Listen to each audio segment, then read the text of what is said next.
What's up, brothers? What is up, everyone? I'm International Passport. I have a very special guest here today called Tony Berry.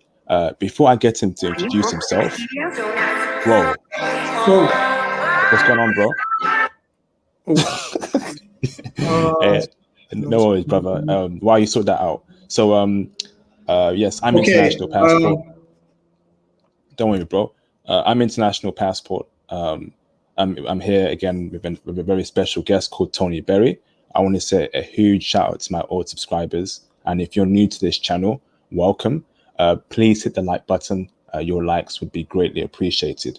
Now, in this live stream, we're going to get Tony Berry to break down how Filipino women are and, living in the Philippines, what you need to know about Filipino women and the Philippine culture, housing, and all that stuff. So I will get the legendary Tony Berry to introduce himself. But before I do that, again, please hit the like button. That would be greatly appreciated.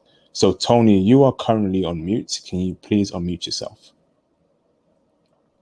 Yes, gotcha, brother. Sorry. Okay, Tony, please introduce yourself to everyone in the panel, what you do, why you started traveling. Of course, tell us more about your Japanese wife and why you started dating foreign women. And we'll start speaking about Filipino women afterwards. Go on, bro. Yes, thanks. Hello, brothers. Hi. First of all, I'm Tony Berry, man. You see me as Tokyo 64. Reason why I did Tokyo 64, when I was in college, I studied a lot of Japanese history, man. And to me, 1964, when they had the Olympic Games, that's when Japan really came out and showed the world the real Japan after, being in World War II and whatnot. So that's why I call it Tokyo 64.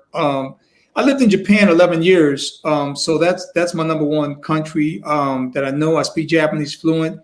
I wanted to go to Japan ever since I was a little boy, man, watching Ultraman on TV. I fell in love with that little cute Japanese girl. And I was like, man, I got to get over there.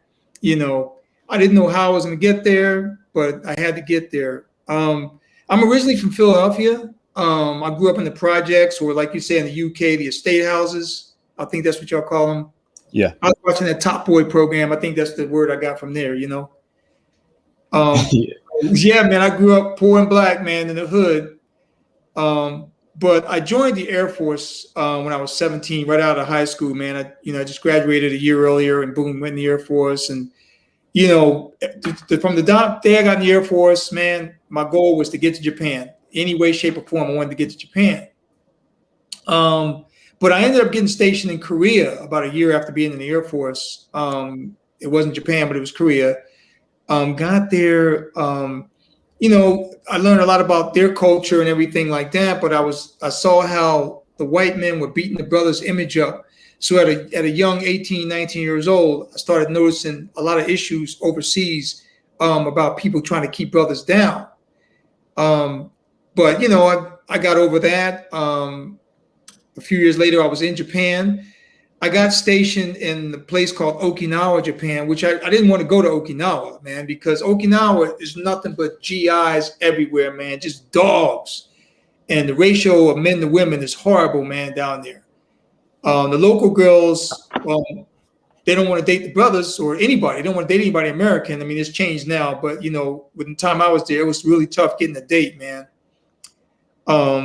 But I ended up getting married to a girl who was 6 years older than me.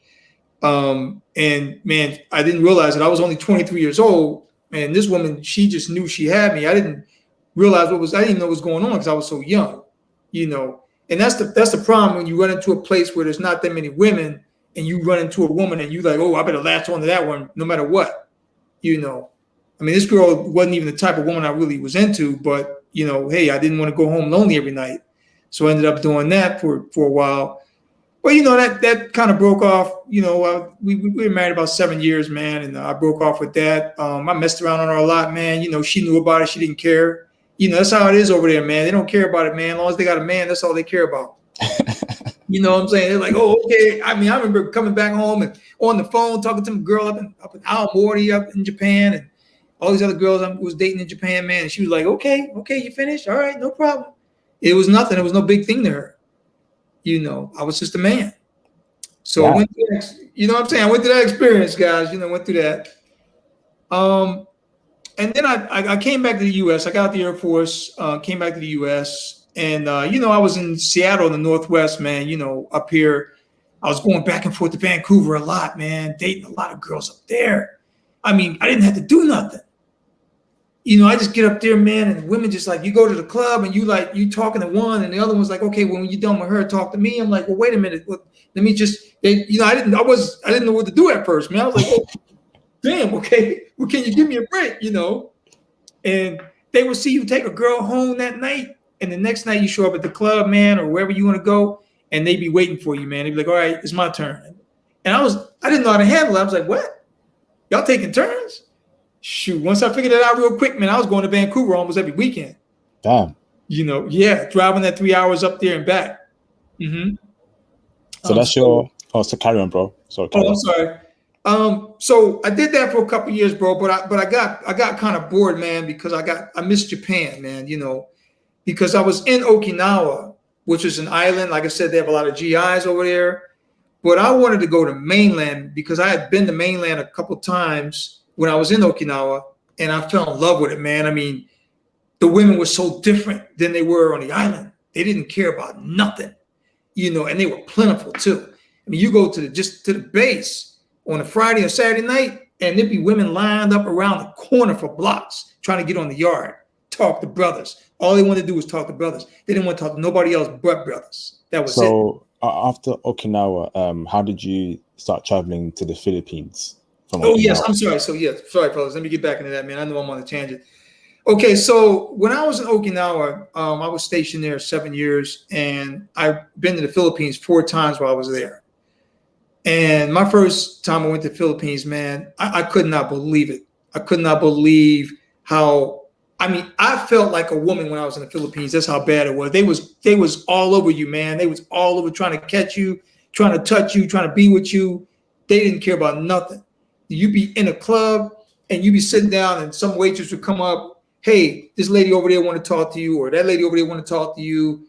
It was open season, man, open game in the Philippines, open game. Damn. So, okay, what would you say is the best places in the Philippines to meet gorgeous Filipino women that are checking heavy for brothers, in your opinion? Oh, you want to go to Luzon Island? That's where you got Angeles City. You got Olongapo, which is those cities. They used to have like military bases. Like Clark Air Base was like the biggest U.S. air base overseas. It's closed now. It's something else. They turned it into some sort of international place now. And Olongapo City was like a big Navy yard. Well, even though the military left, those people they still got that taste in their mouth, and you can still have a good time. You can go to Baguio, which is like up in the mountains if you want to get to a cooler spot. My hangout was Manila. I used to go to Manila all the time. Makati was the spot, man. Makati, or if you want to go down to International Park area, it was on. Or Armida, it was on, man. It didn't really make a difference where you went. You just walked into a place and you could just pick anybody you want, and it was nothing. Damn. Okay, so you were in the Philippines. Was it based on military assignment, right? That's why you traveled frequently to the Philippines. Yes, yeah. So yeah, we would go there, and we'd spend like sometimes a month or 2 at a time in the Philippines, man. And I didn't marry a Filipino. I could have got married in the Philippines a lot of times, but I had my reasons why I didn't marry them. And it wasn't nothing negative about them. It's just, in the Philippines, man, there's so many women, man. And it's like, and they're beautiful. What's so funny about them is that they act like sisters in the States, like black girls, but they're much better than black girls. Damn. They look like them, they dress like them, but and when you talk to them, they speak good English in the Philippines. They got to speak English, so they speak good English. They learn it all the time. I think it's one of the official languages there.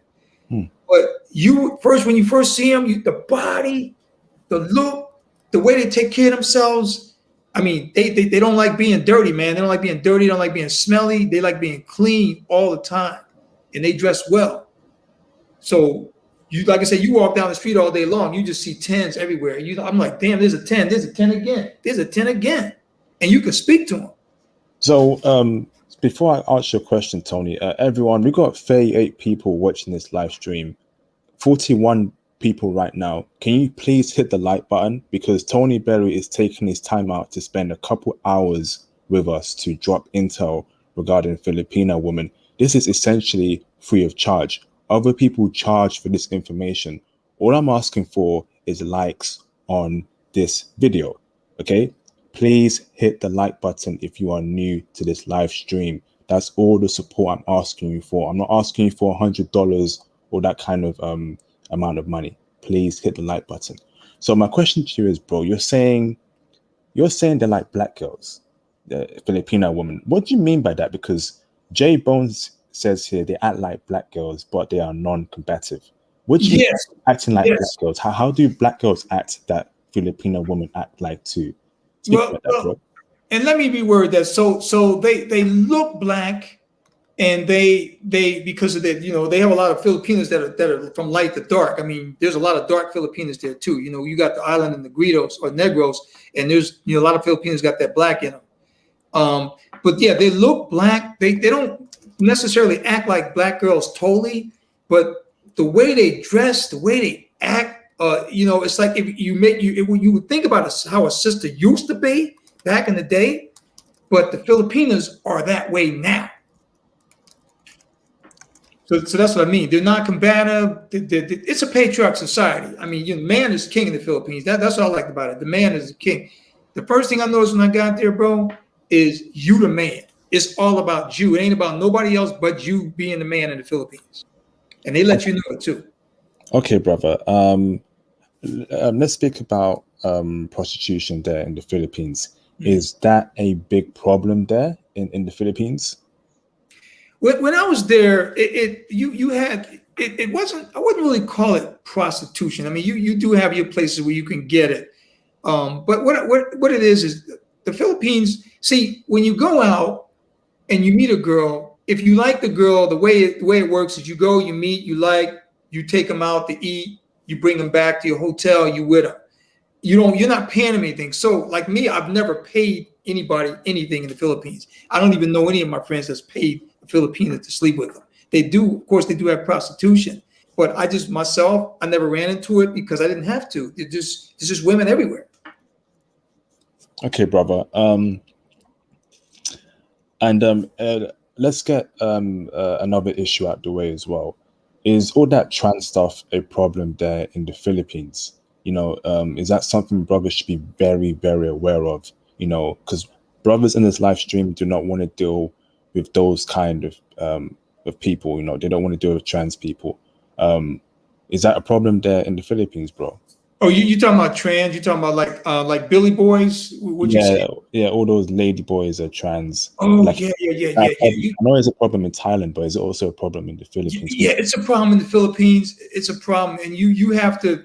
Sometimes you may have to come out and ask them straight up. Are you a Billy boy? And they'll tell you yes or no. You can tell, though. Trust me, you can tell. The guy that can't tell is the guy that runs into the place and he's all like fired up. He's like, he just got there. He's like, oh man, I want to. He wants to get with somebody right away. He's not thinking. He's not looking. He's not checking. You walk into a spot within 5 minutes, you'll be able to tell who a Billy boy is and who a female is. You'll be just 5 minutes. You just gotta go in slow, get yourself a nice drink, just sit back and relax and watch everybody, and you'll know within five maybe 10 minutes. You'll know. Okay.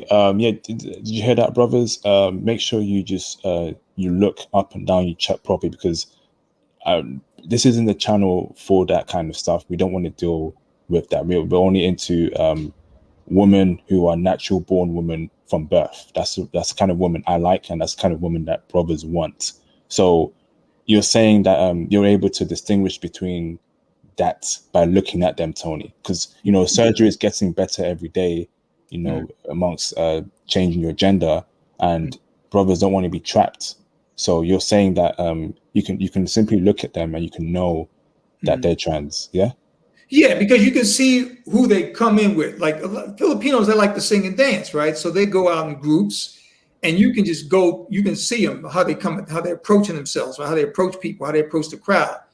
A lot of times, what will happen is you'll see women in a group, like 3 or 4 women hanging out. And trust me, they're females because you're looking at them. You've been sitting there for like 5 or 10 minutes. You've been checking out the place. You got to scope the place out, because if you don't scope the place out, then you won't know what's going on until you actually leave there with somebody in your arm and turn around like, oh, whoa, it's not what I'm about. You get back to the room and you find something that you don't like. Nobody I know have been through that experience. I've never been through that experience, but it is out there, and it's just something you just have to be aware of. So CJ said you got asked for ID. Is that we should also be doing that as well? Ask them for ID. Does the ID tell them their original gender, right? Yeah, it depends, man. They can do it in the Philippines. Everything, man. They can make it illegal if they want. They can do fake this, fake that. I mean, like you said, I wouldn't just trust the ID. Yeah. You might even have to check the baggage, after a while. You know what I'm saying? Going through the normal rituals of things. But, you shouldn't get that far. You should already know that you're walking out with a female just by how you checking people out, how you carrying yourself, and how you approaching people. What do you mean by normal ritual things, bro? Like you going out, you in the club, because you meet a lot of them in the club, and you go out, you meet them, and you go up and talk to them after you've observed everything, and you get on the dance floor. And that's pretty much when you get on that slow dance and you feeling all over that body, because trust me, they're going to let you feel all over that body on that floor. Then you can pretty much tell if they're a woman or a man or not. You don't want to get that far, trust me, to find out if they're a dude. But, you're just going through your ritual. You dancing with them. You feeling all over them. You checking their body shape and the skin tone and everything like that, and how the skin feel and how they sound. And you checking it all. Yeah, I think brothers need to be very careful. Make sure you check properly. Make sure you're also never drunk as well. Never get drunk abroad. I don't even get drunk in my own hometown. So whenever you travel, don't ever get drunk. Wouldn't you agree with that, Tony? Yes, brother. And I'm glad you brought that up, brother. Thank you. Yes, that's the main thing. If you get drunk over there, you will run into something like that. Trust me. You want to always be sober, no matter where you go in the world. Because you could be a young blood, man, like 18, 19-year-old good-looking brother, like most of us are when we're that age. We look good all the time. But, especially when you're 19, 20. And you could be so drunk that you end up on somebody's 20-foot trailer being trafficked. That's how the world is nowadays. Flip. Yeah, true. Brothers, I don't even try. I personally don't even want brothers to be drinking alcohol. I think that should be, drink it in moderation. Everything in life is in moderation. Don't drink too much alcohol when you go out, when you travel as well. Try and avoid it. If you want to drink alcohol with friends, drink very little, and don't go over the limit, because you need to always be alert and sober and be aware of your surroundings. So thank you for that, clarifying that topic, Tony. So when we travel to the Philippines, brothers want to get with normal women, maybe women who are professionals, women who work normal jobs. Where do we find women like that? So if I wanted to meet like a beautiful dime Filipina woman who was a lawyer or some sort of professional, are they checking for brothers like that at all? And where do we find them? Yes, so they're all over the place. So there's a place called Cebu, which is, they have a lot of islands in the Philippines. They have over 7,000 islands, man. But the main ones, like Luzon, Cebu, those are the very popular islands right there. You get there, man, and like Cebu's a big tourist spot. But you got to go, if you want to meet the professionals, you got to go to Manila. You got to go to the Makati district.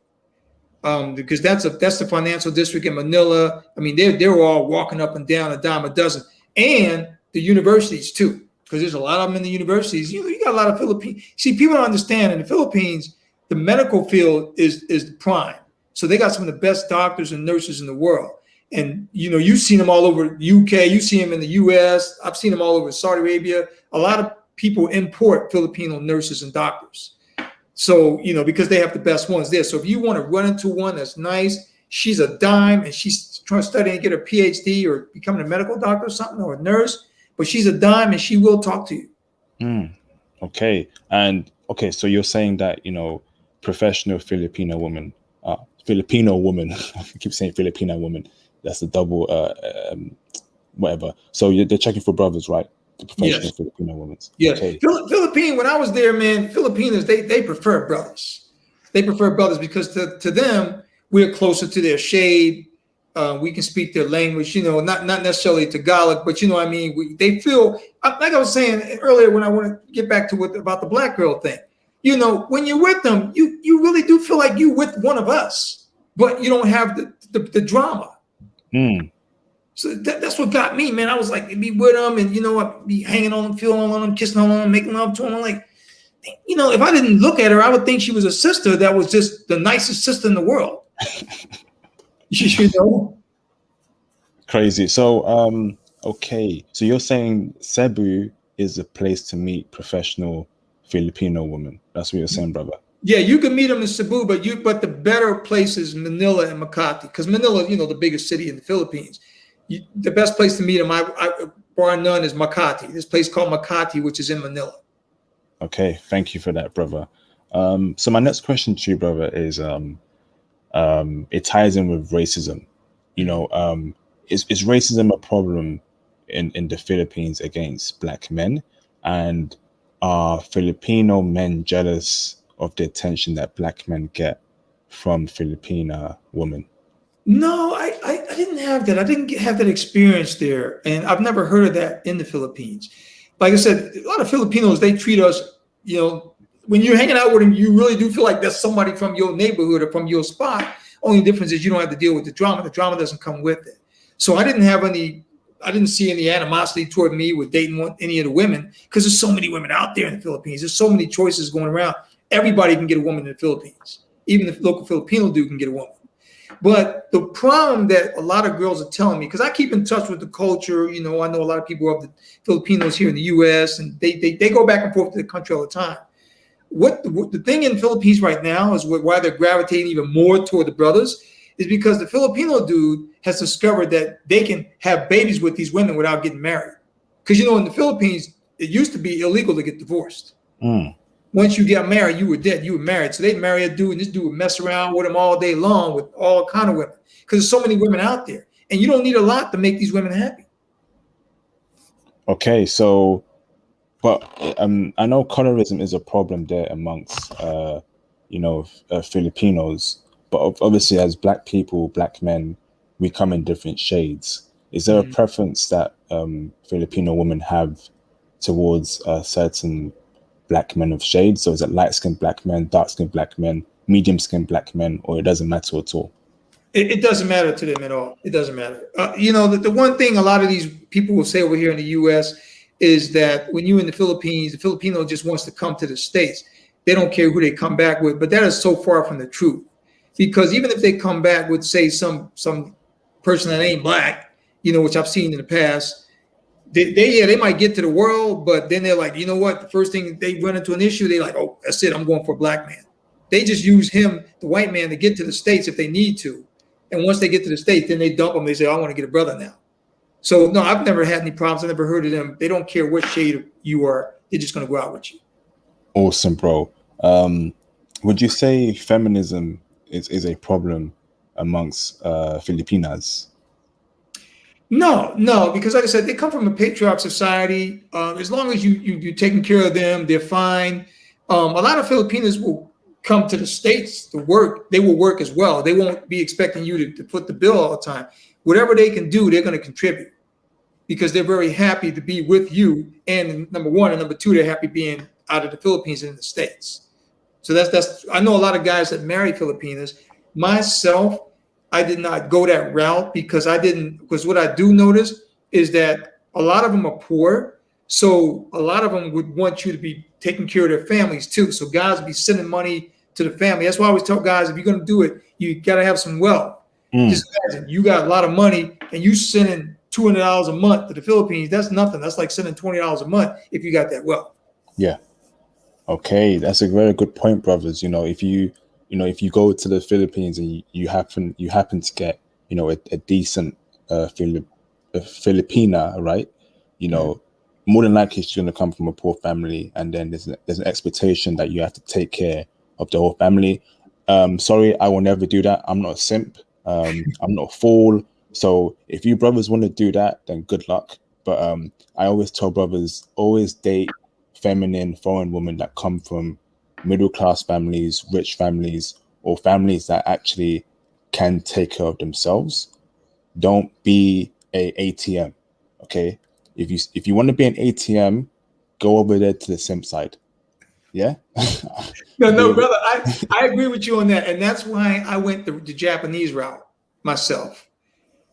That's why I went the Japanese route as compared to going to the Philippines. Not like, don't get me wrong, Filipinos are beautiful. There's a lot of beautiful women over there, but that's why I went the Japanese route myself when it came to marriage. Yeah, definitely. The Japanese route, the South Korean route, the Taiwanese route. Brothers need to diversify their options, because you don't want to be an ATM where you have to support her family, her brother, her parents.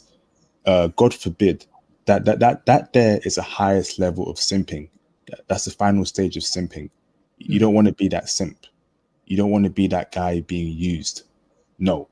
So, question for you again, Tony. Let's speak about social media. From what you've heard, brother, is social media starting to become a problem amongst Filipinas in terms of them being influenced by Instagram, Twitter, Facebook, and getting that Cardi B, Megan, the white rapper, Doja Cat influence, where they're influencing young women to hate men, to be a garbage woman. Speak on that, brother. Yes, I know. Yeah, a lot of the social media thing to me, I haven't seen a lot of Filipinos. I don't know a lot of Filipinos on social media. I know a lot of Filipinos, but not on social media. I don't think that really changes their attitude much, because these women, like I said, they come from patriarchal society. If they got a good man, they recognize they got a good man, they're going to go that route. They're just going to play that off. So you could be with them and say, hey, look, I noticed you got your Instagram, or I noticed you got this, that, the other. But, if you want to hang out with me and we're getting serious, then I don't think you need to be going into that. They will shut that down for you, because, like I said, they look at you as being number one. And the thing is, too, with the family thing, bringing the family over and sending money to the family, yeah, you don't want to do that. But I'm telling you, brother, when you in the PI, you in the Philippines, you call it the PI, Philippine Islands, man, I'm telling you, but they are so fine, man. You find yourself reaching out to doing things that you never thought you would do. And that's why you got to sit back and relax and observe really well when you're there, because you could fall in love with them Filipinos real easy. Because keep in mind, you going to Taiwan, Thailand, Japan, Korea, but in the Philippines, they speak English really well. Yeah. And they know how to articulate their words. So they can make you feel like a king just by their words alone. It's crazy. That's that feminine seduction right there, brother. Feminine seduction. And I can see brothers being, being drawn by that feminine seduction, because in the West, obviously, femininity is going away every day. Women are becoming more masculine. So a lot of men, they don't know how it is to be around feminine, tender, delicate, beautiful, dying woman. And when they travel, they meet one of that type of woman, they start simping. They start buying her all these gifts, start worshiping her. And I don't blame them, Tony, because that's the first time they've experienced a natural feminine woman, And it's a shame that brothers have to travel to meet that type of woman. But what choice do we have? Speak on that, Tony. Yeah, and I'm glad you asked me about that, brother, because this is the thing I was thinking about today before I got on the program. So first of all, yeah, we all go through stages. I went through the same stages. The young man, but ended up simping, and I didn't even know I was simping. But here's why we get to that point, brothers. And this, and I always tell people on my Facebook groups, man, I can talk about my people all day long. I know my family history. I know I'm a direct descendant of John Berry, a self-liberated Civil War veteran. So I know my people, right? So here's what I'm getting at. The reason why a lot of brothers will find themselves in a situation where they're simping and things like that is because the black woman, and I'm not saying every black woman is bad, but think about it, brothers. You got black women, your sisters are black, your mother's black, the girls that you hang out with from time to time are black. Your wife may even be black. These women with that circle around you, they have destroyed you over the years. Yes, they have contributed to your destruction. And I always tell brothers, black women are the major cause of black men dying. Yes. Bro, yes. Keep it PG, bro. keep it PG. Yes. Sorry, brother. I get off on the tangent, brother, but no, it's the problem is that we don't recognize what a man is until it's too late. Because, like, from my experience, my family separated when I was 4 years old. and I've seen my mother go through thousands of men when I was growing up, and I know the game, which is probably what turned me off to those type of women.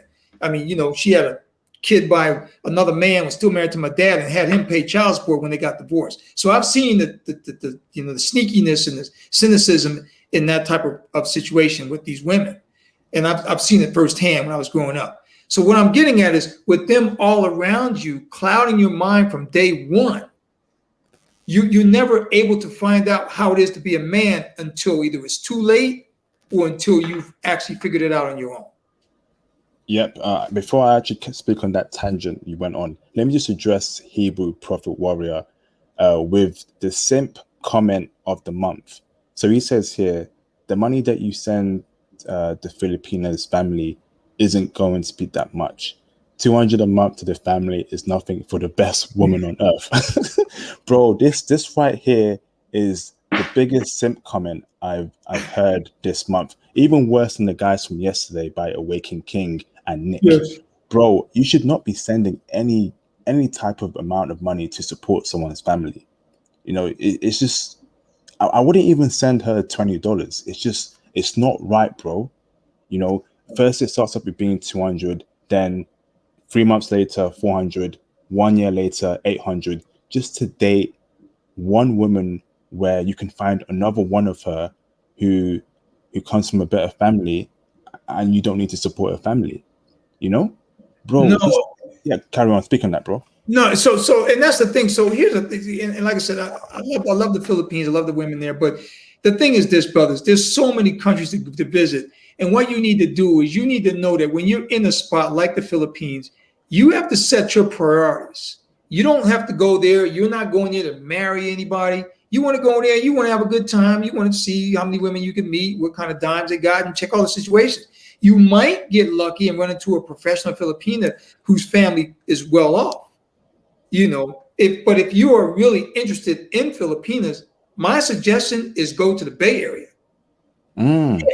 The Bay Area got the best ones because those ones have been acclimated. They're in the U.S., but they're feminine still. They come from patriarch families because their families don't break up much. So they're always out there looking for the brothers, especially in the Bay Area. If you really want a Filipina, then you need to go with someone that's already out of the Philippines.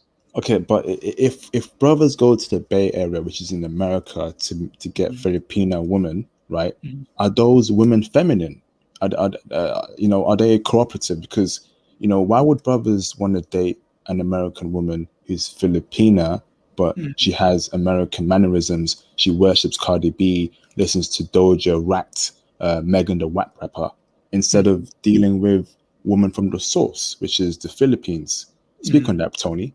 Why should we go for American women in the Bay? Well, just like that brother said yesterday, I was going to San Diego. He said there's still some nice areas in the U.S. where you can meet some nice females. San Diego is one of them. The Bay Area is another one. You have to go to a place in the States where there's a lot of competition. And the Bay Area is a lot of competition. Pretty much all over California, the competition is hot and heavy. So women will leave there like this Doja Cat because she wants to go spread her negativity somewhere else because she couldn't make it in LA. Damn. So yeah, you were running the women who have been westernized, of course. But a lot of the Filipinos in the Bay Area are educated and they're raised in good families. They come from good families. They're looking for husbands. They're into the brothers, and they're treating the brothers right in the Bay Area.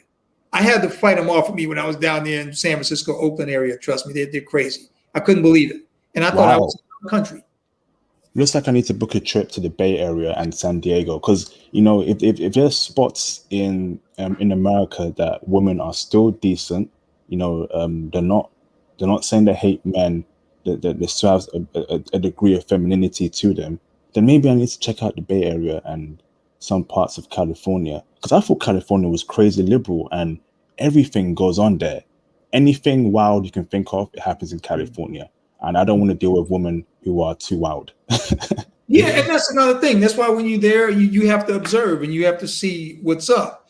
You visit the area. Like you said, you're not there to marry any of these women, but you could find your future dime there. But you would have to do some. It would take you time if that's what you really wanted to do there. Yes, brother. Okay, I like that. This is great intel, bro. So let me move on to the topic of submissiveness.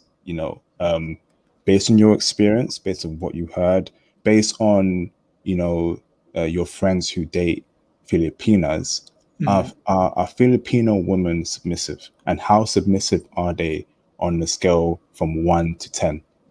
Oh, yes, yes. So I would say it depends on whether, if you get them directly out the Philippines, they're 10 plus on submissiveness. But if you get a Filipina in the US, I would say they're about an 8.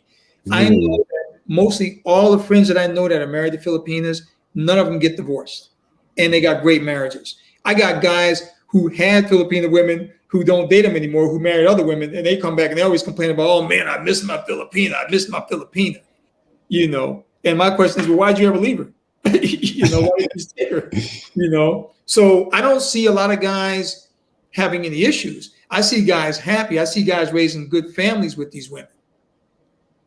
Damn. So you're telling me, right, in America, Filipino women are an 8 on the scale of 10 in terms of submissiveness, and I'm guessing femininity too.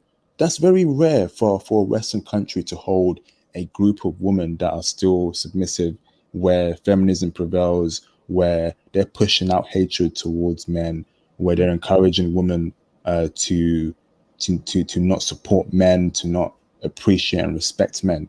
Speak on that, Tony. Why do women there? Why are women an 8 to you in terms of submissiveness in America? Because I lived in Hawaii 4 years, and I dated more Filipinos when I was there. They would say local. They were either second or third generation Filipino, but they all come from, like I said, most of them come from pretty good families where the father is king, where they're praising their dads. And that's the thing about guys. If you're going to go anywhere overseas, the first thing you want to know, dealing with Filipinos, but anybody, is how is the relationship between the girl and her father? Because if she got a bad relationship between her and her dad, she's gonna have a bad relationship with you. Yeah. And that's what I noticed when I was in Hawaii dating Filipinos. It's like it was no problem. Like I said, I wasn't gonna marry him because I wasn't in that mood at the time. But it was, yeah. Well, like you said, Hawaii and Cali is best for Asian. Exactly. Jay Bones, you're right. Yeah, they're best for Asian women because they have a lot of them out there. There's a lot of competition. But like I said, the Filipina, they're submissive because they come from a patriarchal society, and their dad rules the house, and that's what they're accustomed to. Okay, brother. So I'm gonna speak on the righteous teacher's comment here. He says, "Do not bring women back to the US; they will become corrupted by mass media and feminism." So you telling me, bro, there is an exception to that rule I've just said there? You're telling me that Filipino women are not corrupted by mass media and feminism? Is that what you're telling me, Tony? Yes, because their number one concern is their man and their family. That's the number one concern. And just to hit up the righteous teacher, I've been married to a Japanese woman for 14 years, going on 14 years now. And I give her 10 plus on the feminine list. And she's been in this country just as 15 years or 16 years since we met. Damn. So what it is it depends on how well they stay connected to their culture. Because these women come from places. Filipino culture is strong. Japanese culture is strong. So if they stay connected to their culture, then they will always be that way. Now, the ones you have the problem with are the ones who come here and who try to act, and I know we don't want to use this, but they try to act white. They just try to fit in America. They're like, oh, this is how they talk. And if I talk white, I'm going to walk around my Starbucks. I'm going to be successful. Those are the ones that are the biggest problems. And they aren't the submissive ones. And they don't keep in touch with their family, or they didn't have a dad, or they grew up in a single family home. One thing I want to mention on that note is whenever you go overseas, brothers, never, you can date them, but never marry a woman that comes from a broken family, ever. Yep. Never do that. Very true. Very good point there, bro. We're not here to save any woman. I'm sorry, we're not Superman, we're not Batman, we're not some Marvel hero, DC hero. We are here to enjoy ourselves and meet the women that are compatible with us. We're not here to save no one. I'm sorry, we're not simps. We're not Captain Save a Hole and all that nonsense. So, bro, it goes on to my next question. Yes, there's many amazing Filipino women, but what are the type of Filipino women that we need to definitely avoid, like the traits you need to look out for and stay clear of them. Like, you know, for Japanese women, people have normally told me that if a Japanese woman speaks English very, very well, don't even consider dating her, because she's ran through many Westerners. So what's the equivalent of that for Filipino women? Well, if they're not into you as a person, so you know, like the brothers. You usually when you meet Filipino women, you can pretty much tell right away if they're down for the brothers or not. A lot of them listen to our music. A lot of them are really into us. Like I said, a lot of them will even, you know, you will think you're with a sister when you walk around with them. The ones that are totally opposite, the ones that are speaking like this perfectly clear, like uppity type of English, where they think they're better than everybody, they're very condescending. You want to stay away from them, because those type of women will more than likely they're looking for wealth, and they're looking for a person who has a big wallet, and they're not interested in you at all. So those you want to stay away from, because they're not going to do nothing but just tease you and run you around. That happened to me in Hawaii. They'll run you around the table and they never give you nothing. Thank you, brother. I appreciate that. Let me go on to my next question. So what are the best places to meet Filipina women apart from the Philippines? You said Hawaii, you said the Bay Area. Are there any other areas around the world where there's a nice hub of Filipino women for brothers to travel to and meet? Well, Filipino women, there's a lot of them all over the world. When I was in Malaysia, man, and I couldn't believe this, in Singapore, there were a lot of them there. I mean, they come in as servants. They're basically working for somebody's family or something, like in Saudi Arabia or wherever I've been. But then they give them Sunday off. So like if you're in Singapore and you want to meet some fine Filipino women, man, you just walk down Orchard Park Road or any of those places on a Sunday. And you will see them all in the shopping malls, and they're all very friendly. I picked up quite a few of them when I was in Singapore.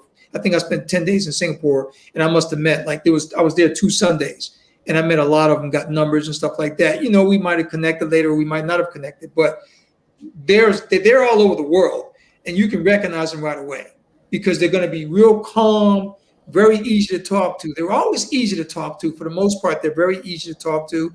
They're very humorous. They love laughing, and they're easy to take out. You don't have to, you know, spend all this money on them or try to say, oh, let's go to a restaurant, drop 3-4 bills.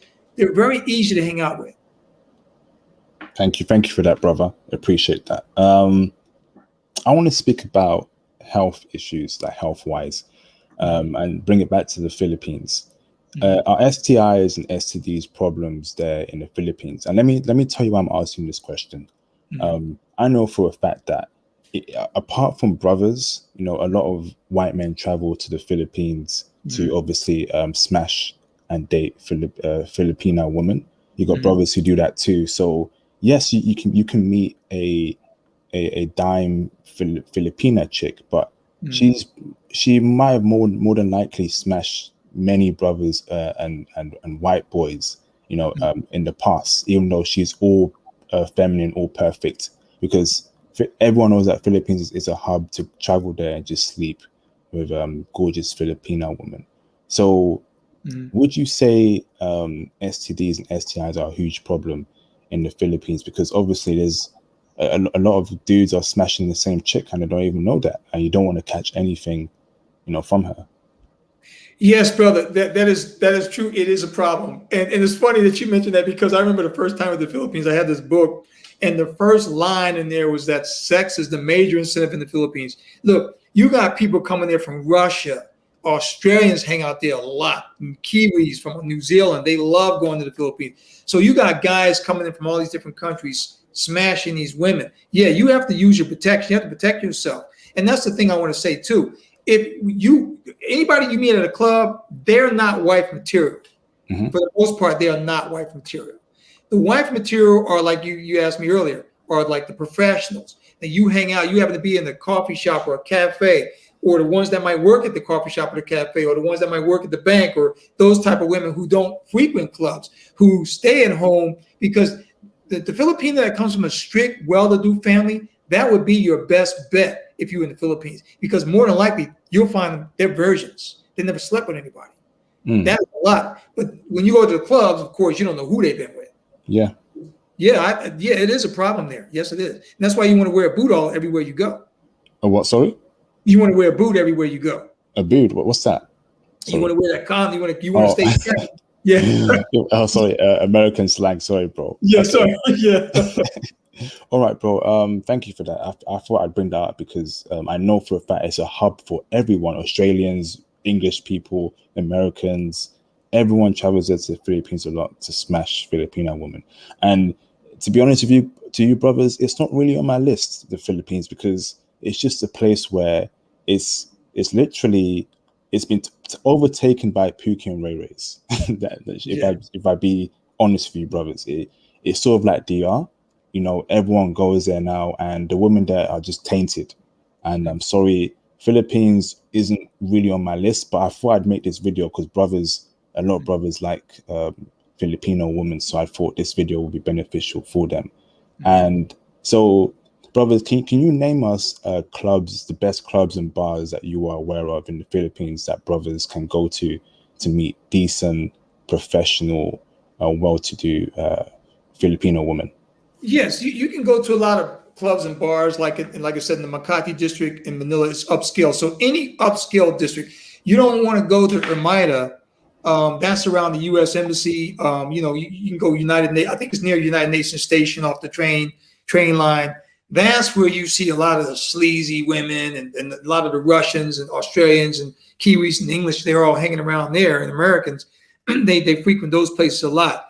But what you want to do is you want to get there, get you a hotel in, like I said, Makati, upscale neighborhood, upscale district, and then you want to just go down to the lobby and just drink a cup of coffee or something and just chill.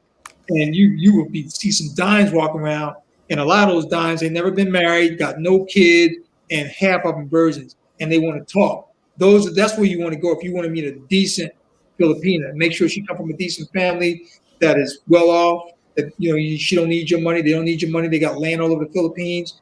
That you get that, you might as well bring that one home because that's gonna be a good one. Definitely.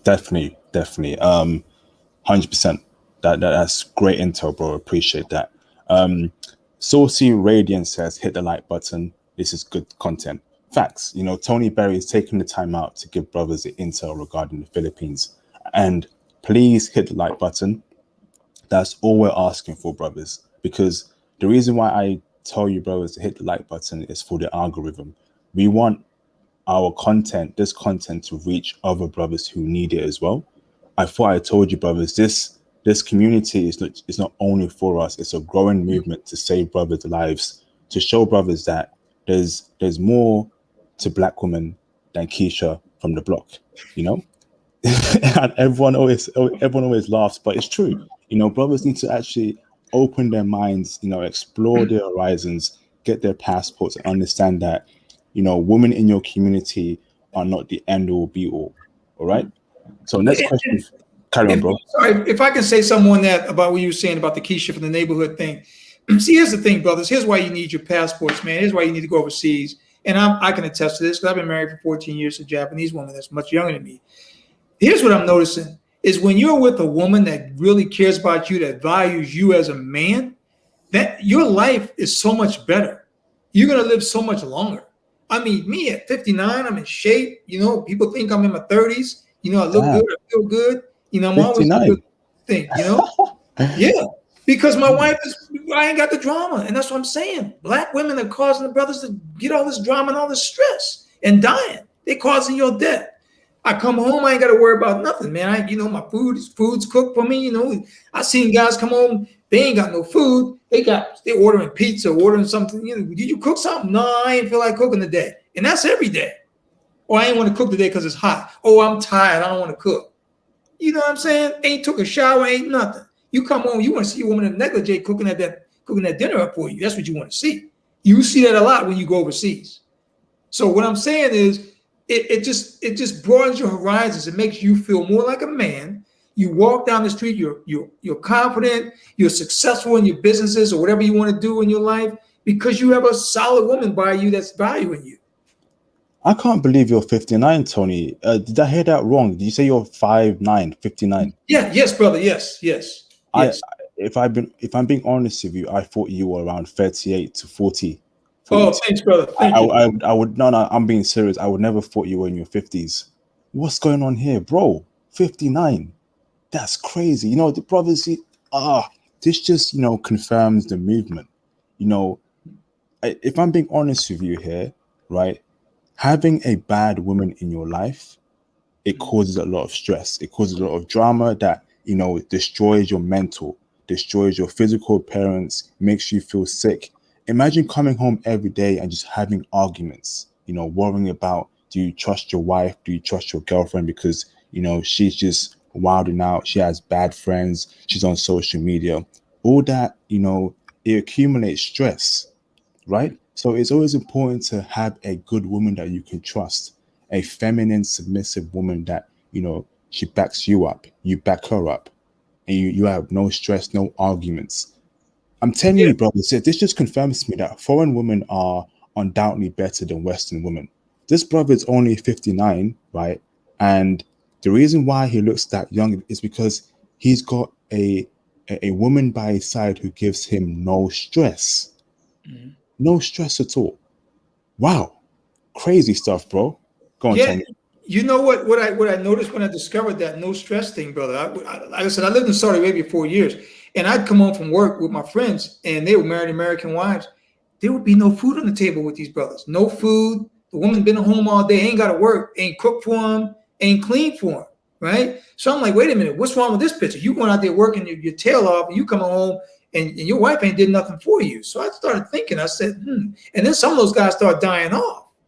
And I was like, whoa, they dying because they got a lot of stress. But man, I come home, man. I work from home, so I'm a developer, man. I'm a software engineer, So like with Theo, Theo's a little bit different field than me, but we're both about the same. And I tell you, man, it's beautiful working from home. My wife don't give me no strife. She says, hey, dinner's ready for you. I say, look, babe, you know what? I got something going on right now. I'll be down when I be down. Ain't nobody yelling upstairs, like, why you ain't coming out for dinner and all this other stuff. Nope. She just goes ahead and puts it on the side, keeps it warm for me. I go down, I got it done. Ain't no stress, no nothing. And to me, that's the way men should be every day in their lives. That's what I'm noticing. When I been around the world, I noticed men seem happier. Men seem more like men and less like simps because they're not hoping for. You don't want to come home and be hoping for nothing. It's your house. You paying the bills. You taking care of your family. You should never have to hope for anything. That's what I teach my son. You don't hope for nothing. You get what you get. Facts. Thank you for that intel, bro. Another question I have for you. I've got a couple more questions for you before I open up the phone lines for people to ask you questions directly. Can we speak about online dating? Actually, let's speak about femininity before we speak about online dating. Do you rank Filipino women as being very feminine, extremely feminine, or is it something that they put up a front and they change later on once you're in a relationship with them, or do they stay feminine throughout the relationship, and are they feminine women from the base and throughout? No, I would say for the most part they're extremely feminine. I mean, they're not going to change. Like I said, Filipino women are very cognizant of the competition out there, and that's the thing that I notice about them. They are very aware of the competition. They know, for example, if they don't sleep with their man, somebody else will sleep with them. So they're going to make sure they do their due. They're going to make sure that they fill all the squares with their man. When you get you one, they're all about pleasing their man. That's what I notice about the Filipinos. Wow. Damn. Crazy. Thanks for that, bro. So now let's speak about online dating. Is it an avenue for brothers to meet feminine, submissive, gorgeous, natural Filipino women? And are there any apps and websites that you recommend that brothers should use to meet Filipino women online? Yeah, I don't go to the apps for any online dating, which is a parent being married 14 years. But I do know that if they want to do it, they can just Google it and Filipino women date. Like if you type them in, there'll be all these websites and stuff. What I'm hearing though, you have to be careful with those because the thing with women on those platforms is they hide a lot of stuff. So they can pass off. They can have like 2 or 3 kids. You don't even know it, and they're looking like they got no children. They send pictures that they're 10 years younger than what they really are, things like that. So they can hide a lot of stuff. That's why they're on there, and they want to get you to get to the Philippines to get over there. And when you land there, you're like, whoa, what's this? I thought, you come with all these surprises. So you got to really check those online dating platforms when you're out there. Okay, bro. So you're saying brothers shouldn't use online dating to meet Filipino women? It's not worth it. No, I don't think it's worth it. No, I think what they need to do is they just need to take a trip there, like on the way trip. So let's say you go into Japan or Thailand or Vietnam or anywhere in Asia. You might want to stop to do a layover in Manila for 3 days and just kind of check out the scene. And if you like it, then when you come pass back through, you might stay a couple weeks this time. I mean, that's how I would always do it every time I travel. I just say, oh, let me check this place out. I've never been for 3 days. And if I like it, I'll come back. Okay, bro. So, but I feel like in our world, online dating is getting bigger and bigger and more women are using that. So are there any apps or websites that you personally feel has worked for you and worked for your friends at all? The only thing that I can see them doing is just whatever social media they get on.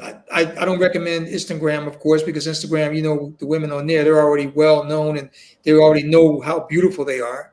So I wouldn't recommend those.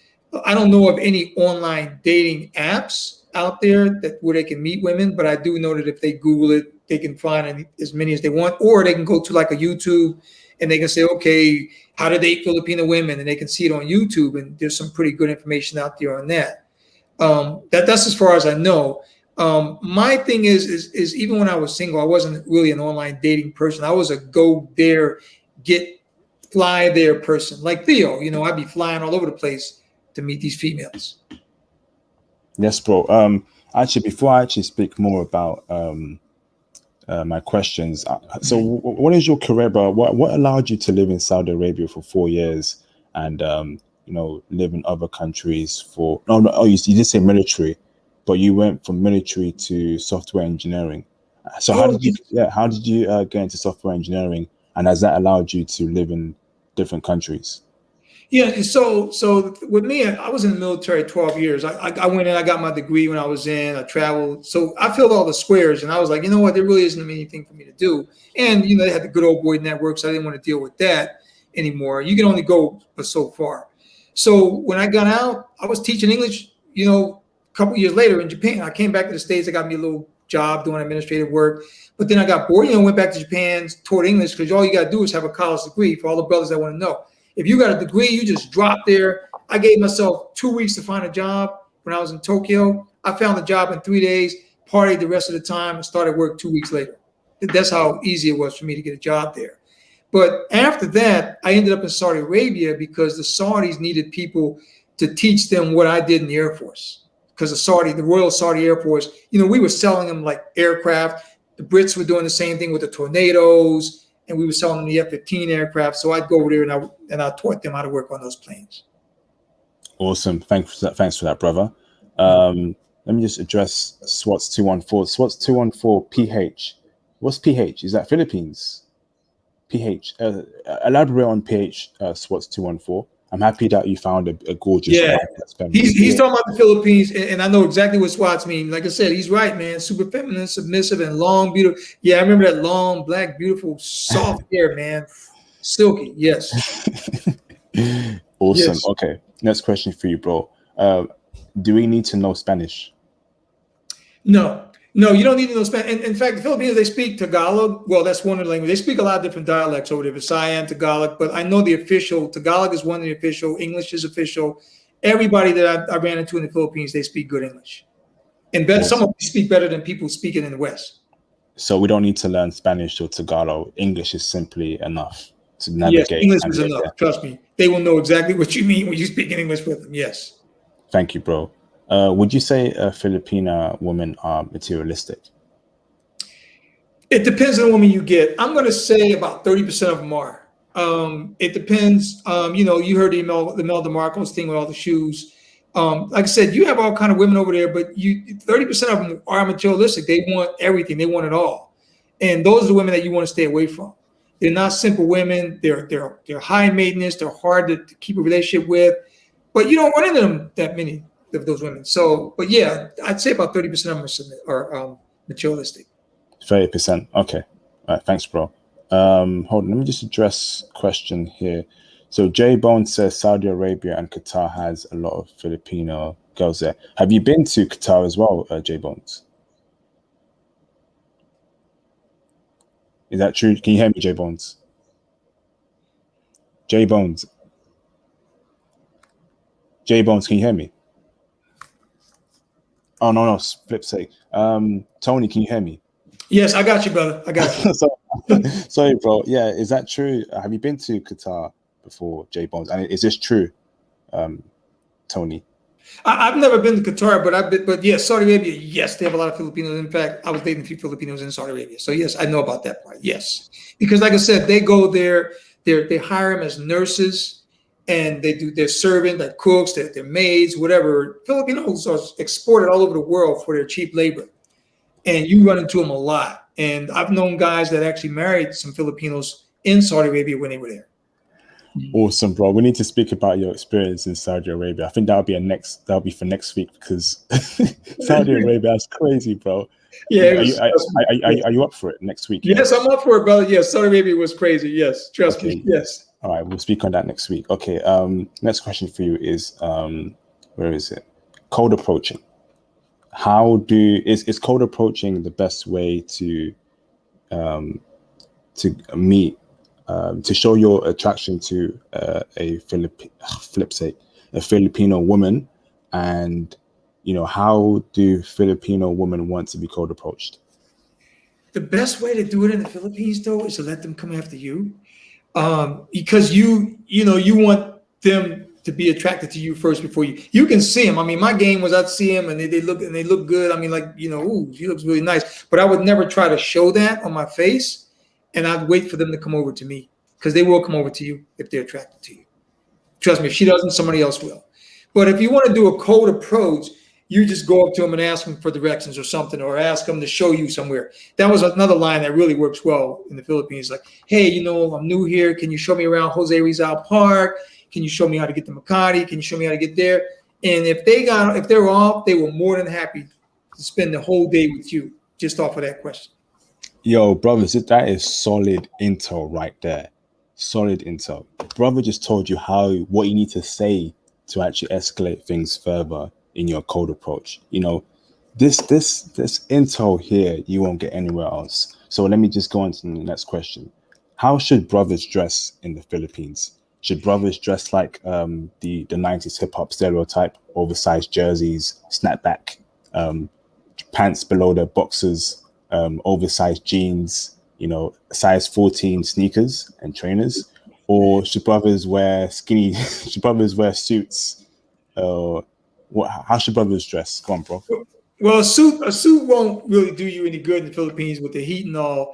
You definitely don't want to go there dressed. You want to be respectable when you dress. Like you got some nice jeans on, the t-shirt. Mostly it's just jeans and t-shirt, but you want your pants, on you. You don't want them hanging down. Because they'll look at you. They don't really judge you by your clothes, but you won't get that much attention from the ladies if you're not, looking at least respectable. This is what I can say. Because like I said, everybody in the Philippines, the women there, they will go out with you. They're basically looking for a husband. They're looking for somebody to take care of them too. They're not just the kind of women that are just going to be like, okay, let's go out. And you go to certain sections, like I said, or Maida, in the club, yeah.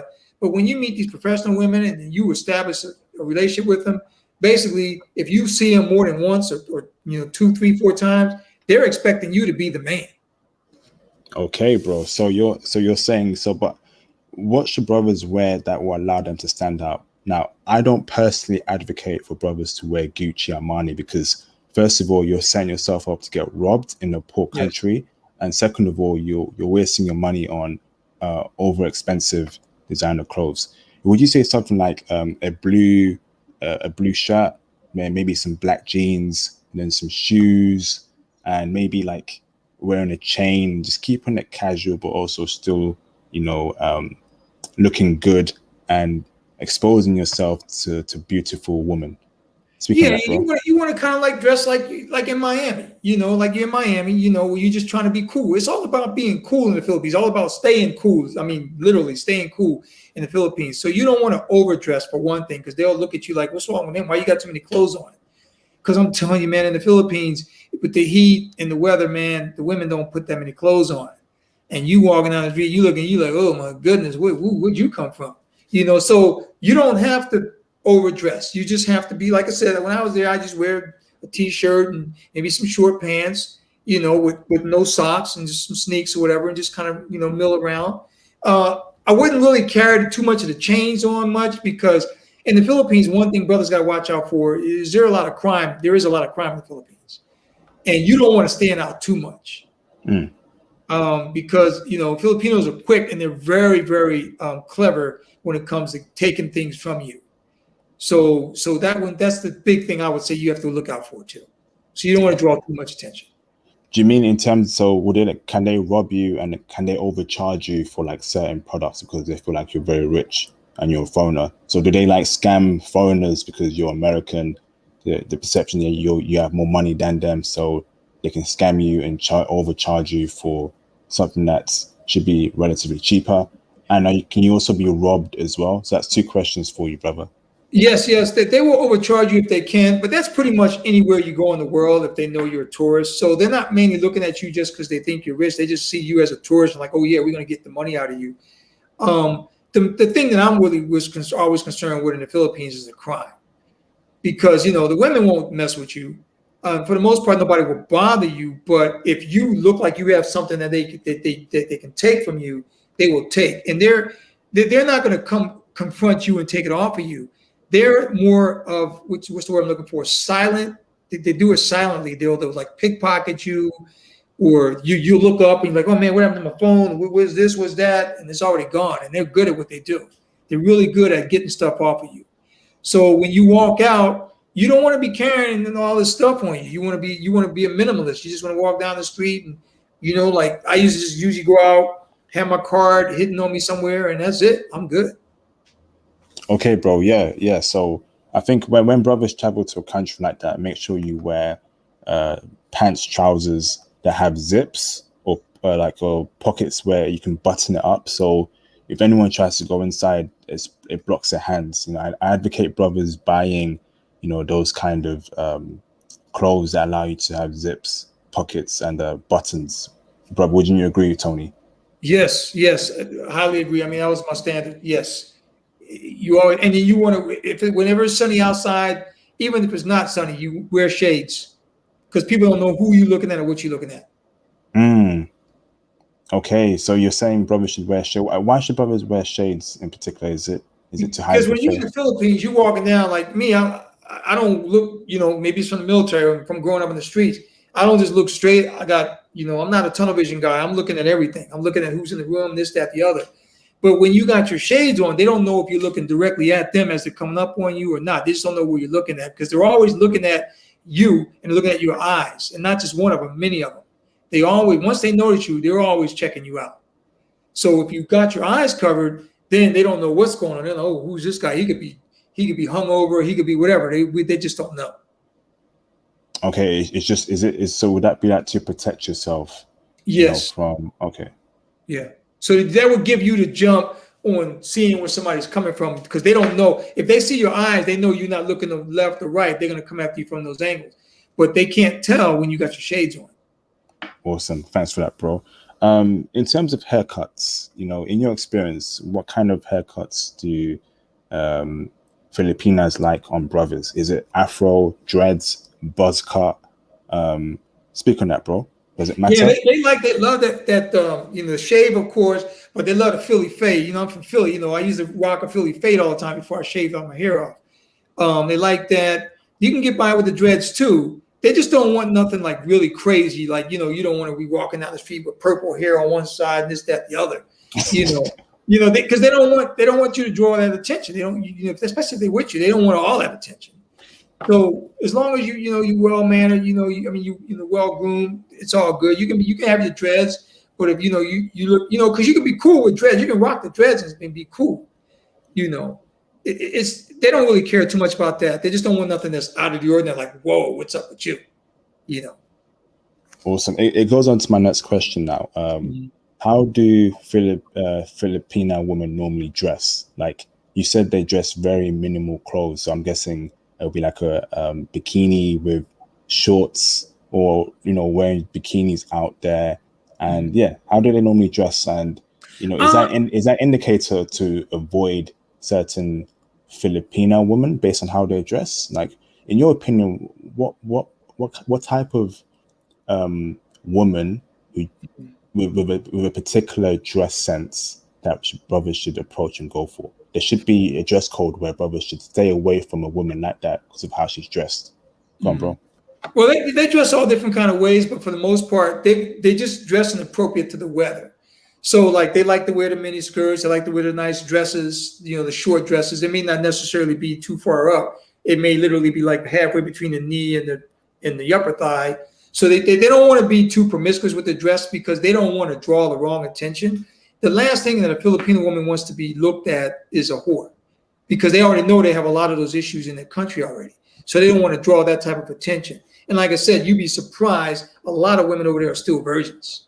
And that's why when you're there, you're like, whoa, like a lot of my friends that married Filipino virgins. Once they find out they're virgins, they're like, oh, that's it. They're done. They just go and do their thing. But no, they'll dress according to the weather. So if it's hot, which most of the time it is, then they'll wear like a nice little shortcut blouse and a nice skirt. If they're going to work, of course, they're going to wear like a little dress suit, a little business suit if they need to, or business dress skirt. So they dress all kind of ways. You don't want to be hanging out with the one with the dirt. The thing that they don't like is dirt. So you don't want to be hanging out with the one with the dirty dress on, like the dirty clothes, the dirty pants, the dirty thing, because then they look poor and they look like they don't have any responsibilities at all. Awesome. Thanks for that, bro. Can we speak about the nightlife in the Philippines? Yes. In your experience, is the nightlife amazing? Is it a place to meet dime Filipino women that are checking for brothers? And in general, how is the nightlife there? Is it great?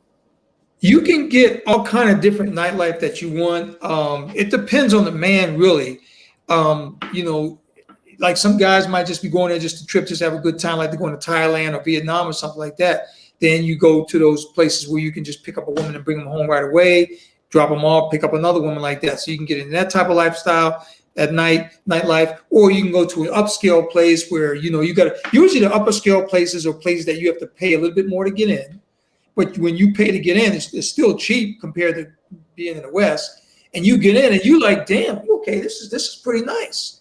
You see some nice high class women up in there that are willing to talk to you and find out what's going on. And the one thing I liked about the Philippines there is they don't judge you based on what you are.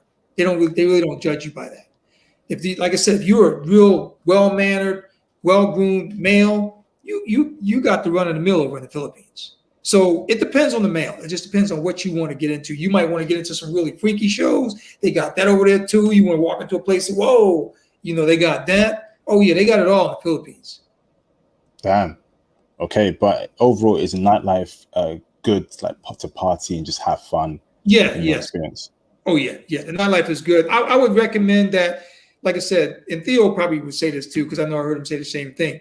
When you get to a place like that, you want to stay in a high scale, upscale area, and you don't want to venture too far from where you're staying at, because trust me, they're going to have a lot of clubs, a lot of nice places to hang out. So if you stay in a nice spot, you're going to run into a nice club, you're going to run into some nice women. Awesome. Thanks for that, brother. Next question for you is, so the cities to meet, dime, beautiful, feminine, submissive Filipino women are Cebu, Manila. Are there any other cities that you can list for us, for brothers to travel to meet respectable, women who have not slept around with many men, and who are virgins too, who also are, just calm, not party centric and all that stuff in the Philippines? Well, I heard the best places to go meet women like that are like this place called Palawan, which is another island, and Cebu. Baguio is another good place. That's like that, like a real, like they go there when they want to. It's like a resort in the Philippines. It's like a real like high spot. So it's really cool. So the demeanor up there is really mellow, really laid back demeanor. You can pretty much go anywhere the northern area. Where I would stay away from is the southern Philippines, like Mindanao. I wouldn't really hang out down there too much.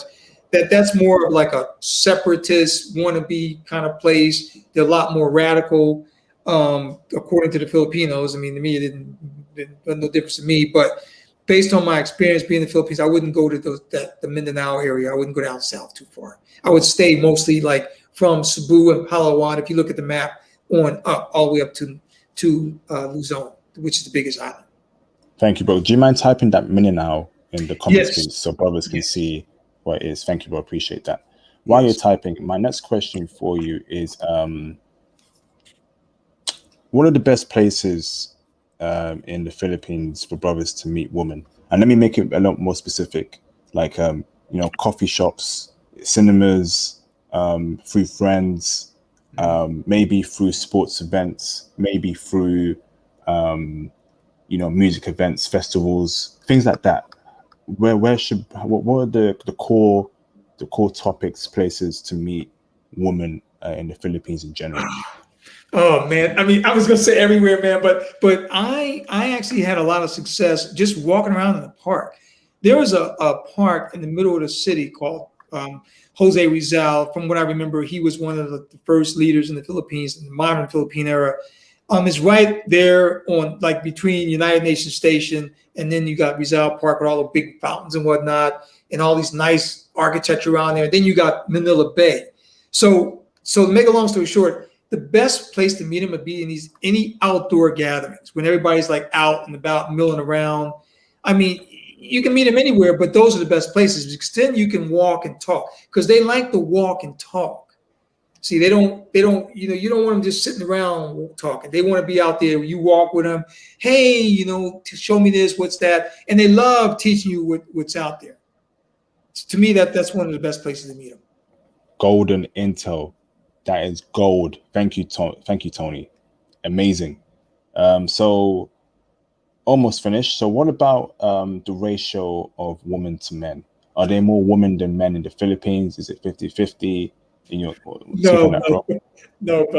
No, it's a lot more women than men, brother. Trust me. A lot more women than men. Yes.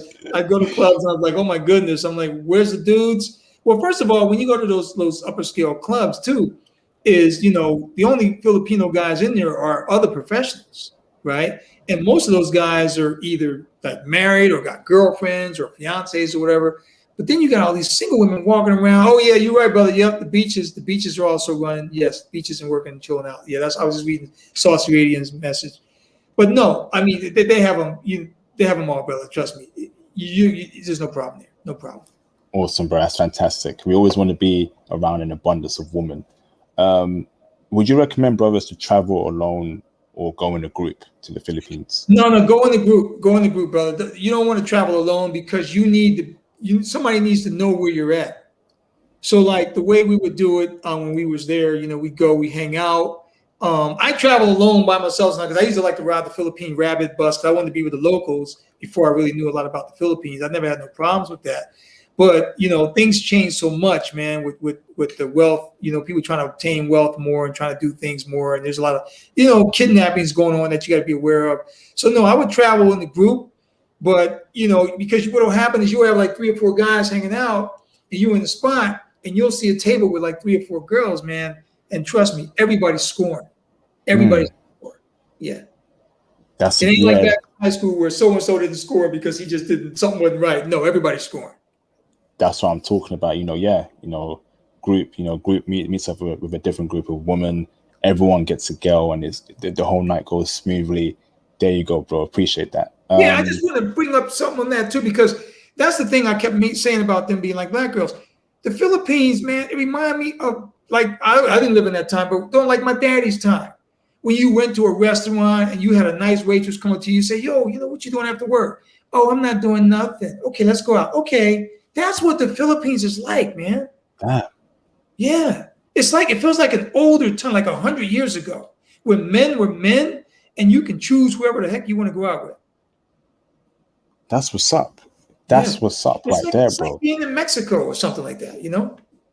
That's what's up. Appreciate this, Tony. Okay, next one for you is, what do you personally believe is the #1 best city in the Philippines for brothers, you know, just to meet women and have a great time?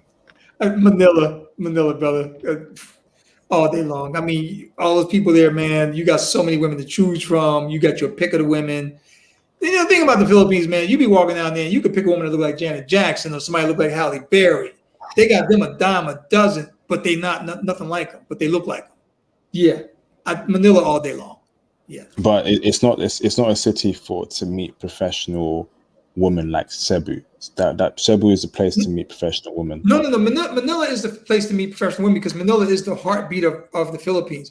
So they have this place that I mentioned earlier called Makati, which is the financial district in Manila. That's where you can really meet a lot of those professionals there too. Yes. And they're checking for brothers, right? Yes. Yes.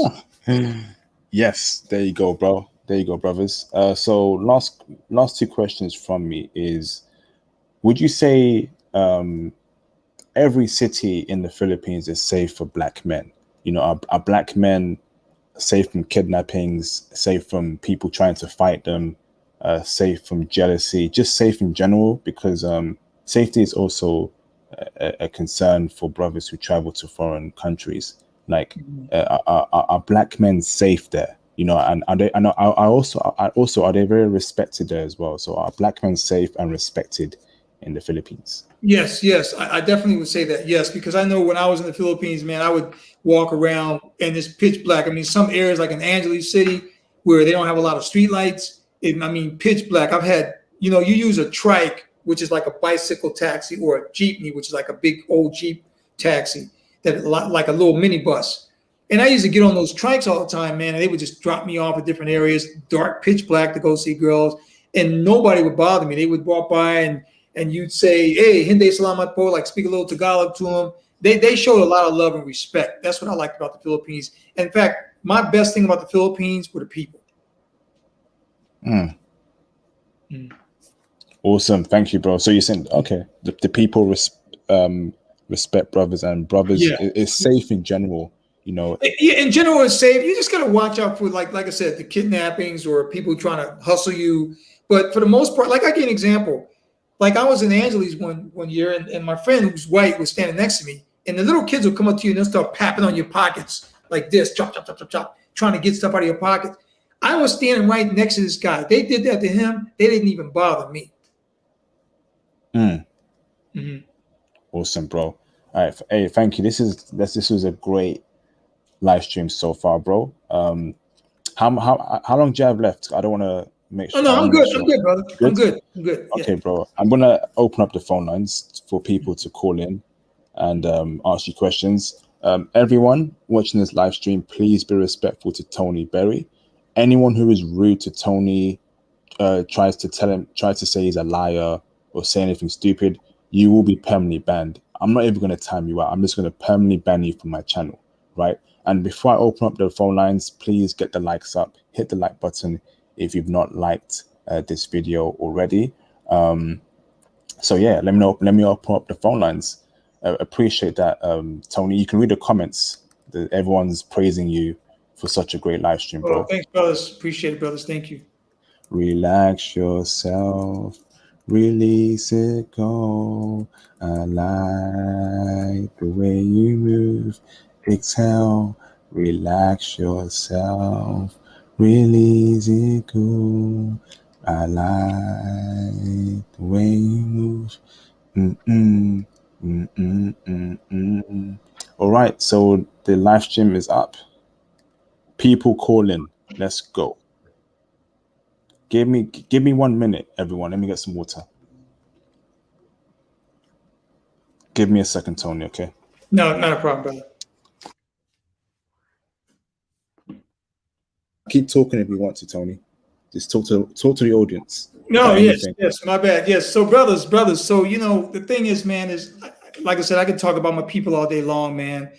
And what I see, and I like this platform about getting the passport, is, brothers, I've seen the life, man. I've seen the life where black men are respected and they can leave their home with respect. They come home with respect. The women value them. I mean, just ask yourself this. All the women around you, who listens to you when you talk? Just check it. Just test it one day. When you talk to your sister, your mom, even your daughter, if you have her, how many minutes do they actually listen to you? How many seconds? You'd be lucky if they listen to you for 30 seconds, and then you'd be lucky if they value what came out of your mouth. You don't have to worry about that with these women. You get over there, man, whatever I say to my wife values and say, okay, not a problem, no problem. That's about it. Never disrespects me at all, especially never talks bad about my, about me to my children, to my son, and we got a daughter coming soon. So, you never see them do that. They never dish you around their kids like that. They might say some crazy thing like, oh, you forgot to do this, forgot to do that. That's trivial stuff. But I'm talking about some serious upscale disrespect that brothers are used to getting when they're in the hood. Yeah, what's up, J Bones? How you doing, brother? I saw you the other day, yesterday on the platform, man. What's up? Number love for you, brother. It's just a better life, brother. Like I said, man, I'm 59 years old, man. And people think I'm in my 30s, man, because no stress, man. No stress. I come home, I'm like, I don't have to do nothing, and I do things because I like to do them, not because I have to do them. I get up and do what I want to do, go to sleep, do what I want to do. So that's the way brothers should be. I've seen how brothers should really be when I was overseas, and now that I'm married to Japanese for the last 14 years, I see how black men need to be. Because when we are in a good relationship, when we don't have to deal with the stress and drama at home, everything else around us is so much better. Everything is so much better. You get better at doing your job. You get better at how you approach people. You don't have to worry about this. You don't have to worry about that. You handle your business better. You obtain wealth. Everything you put in the force is getting you wealth. Yeah, that's what I'm saying, brother. Everything goes good for you, no matter what. But what I was trying to tell International Passport is, because we have all these, and I'm not trying to knock all the sisters. I know we got some good ones. It's hard to find them, but we got some good ones in the West. But all the ones around us have contributed to our demise.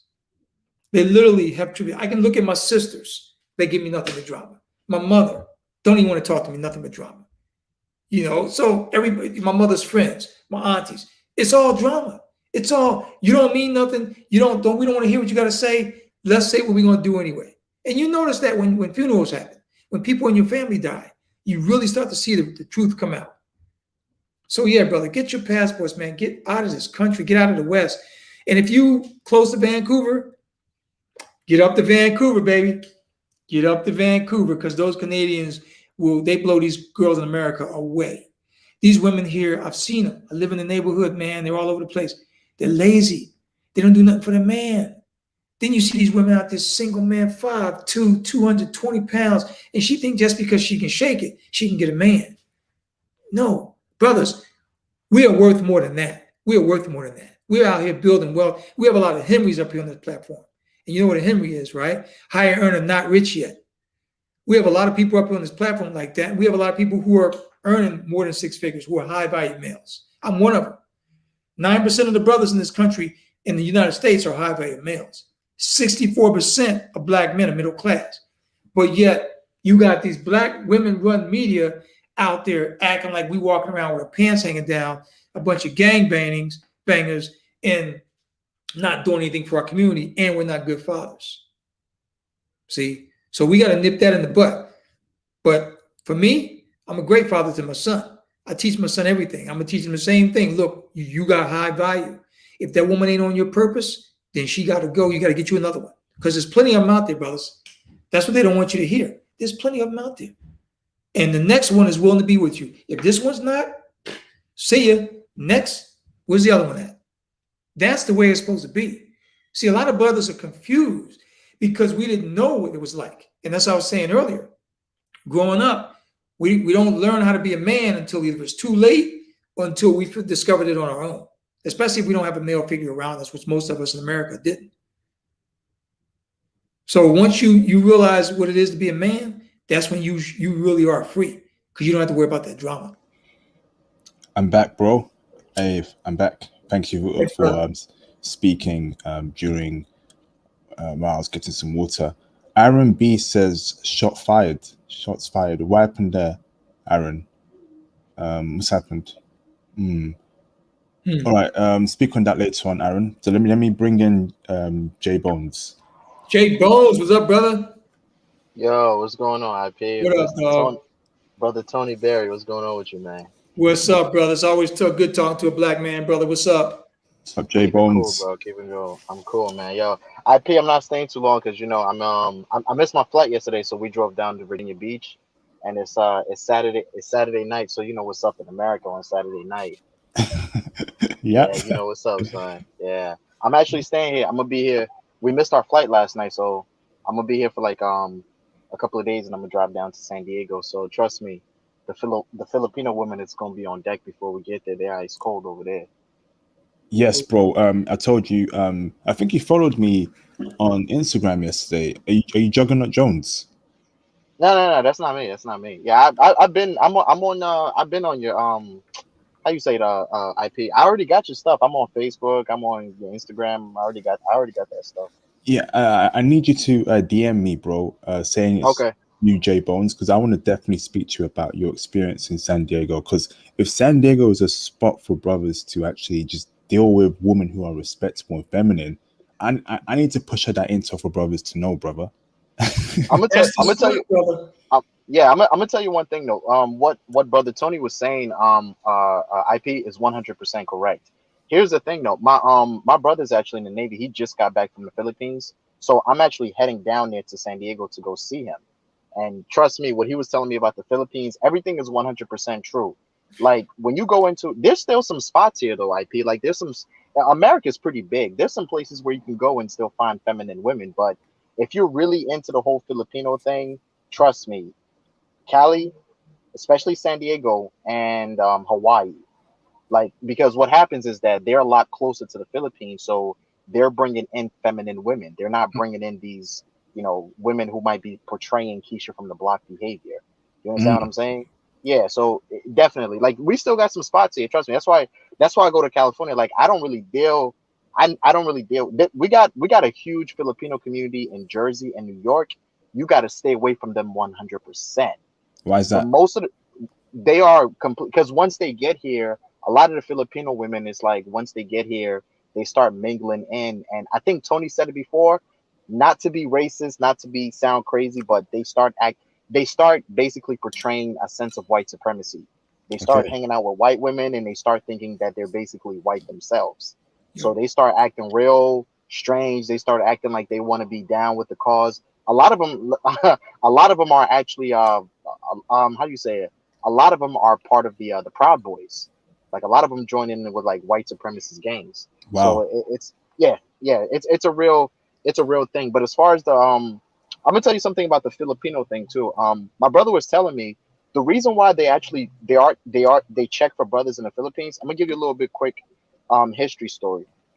I think brother Tony Berry said that he's a descendant of the Civil War veteran. Is that what you said, brother Tony? Yep. Mm-hmm. Yeah, yes. Yeah. So then he actually knows about this because it's an American thing.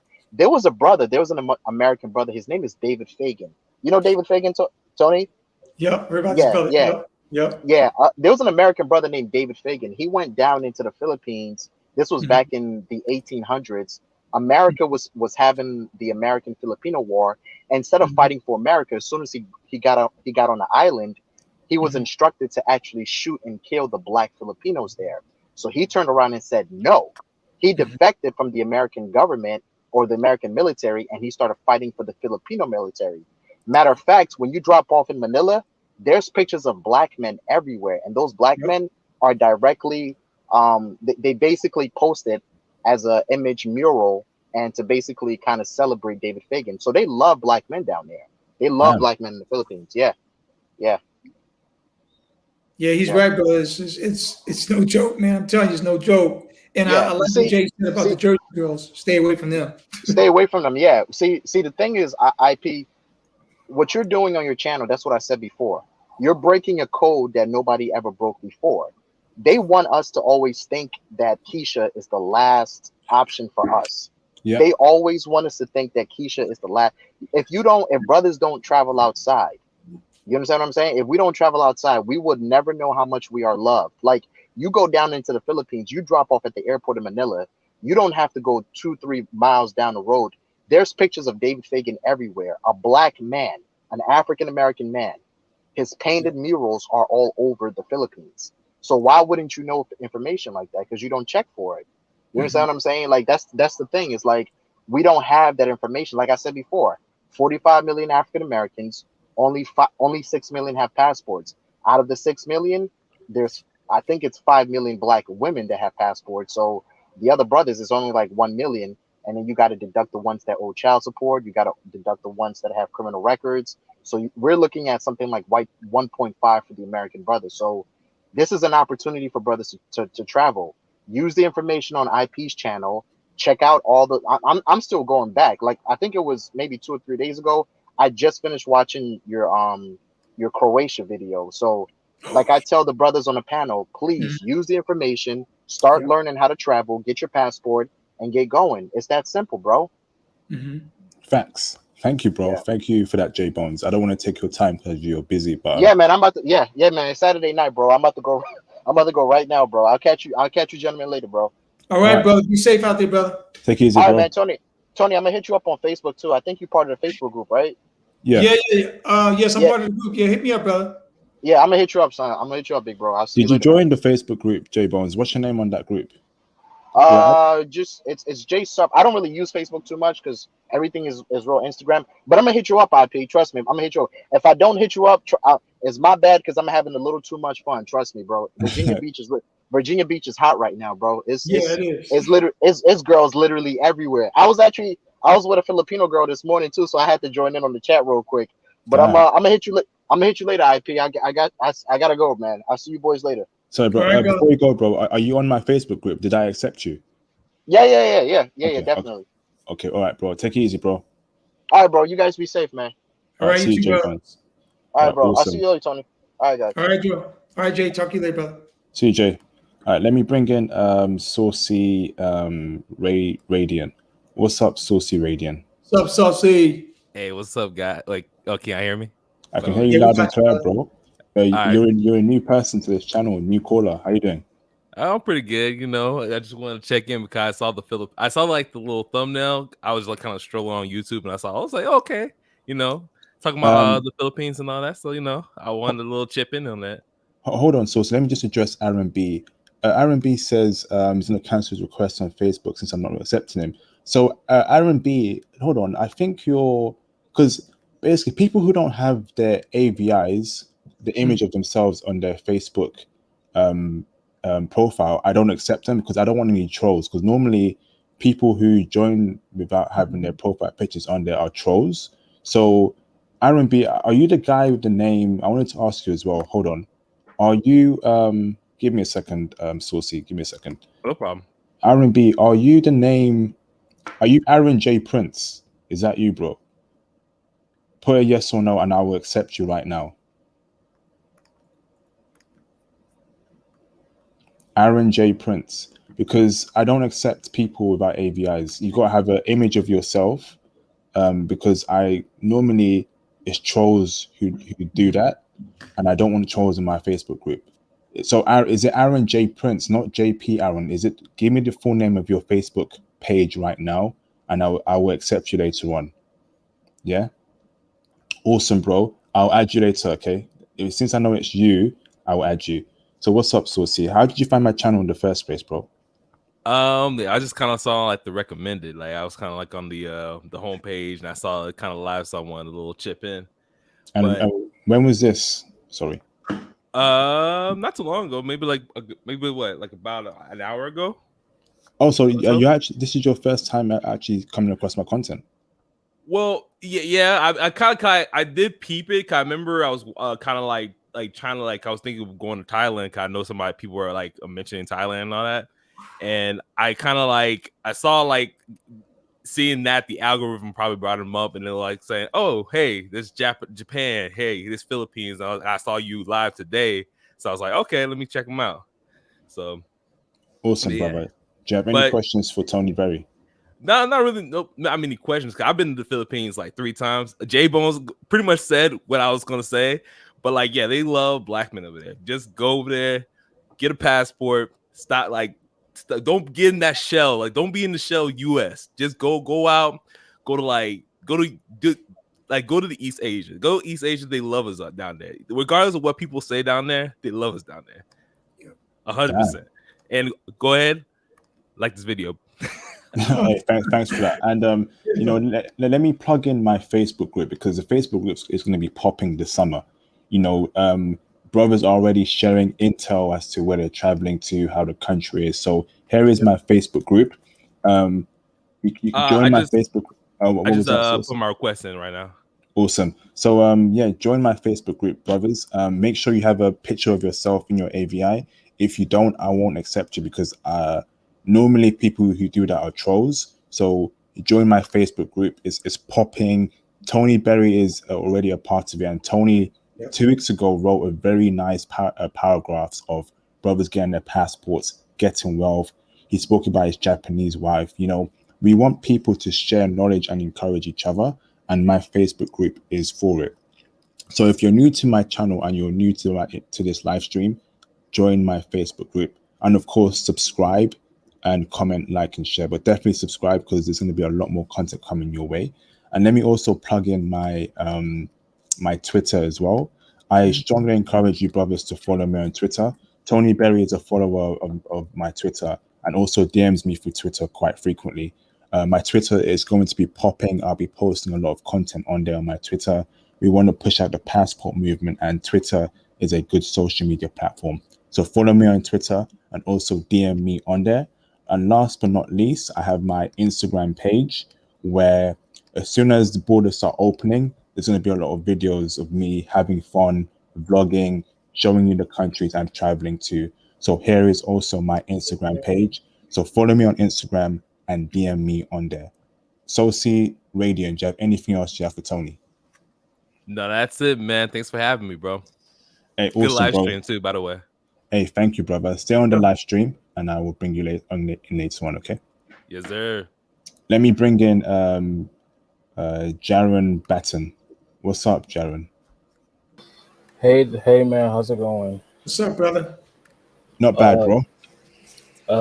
Hope y'all guys doing well. Tony, it's very nice to meet you, by the way. You too, brother. You too. I just wanted to say that that you're a cool guy, and then and I had to say, like, you're right. I had to agree with you 100%, because like about the Philippines and everything.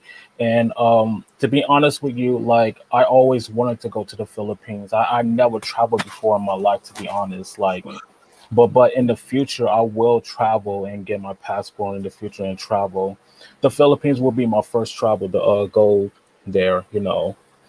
And and the other thing that, like, you're right about another thing about, like, what's been going on here in America, which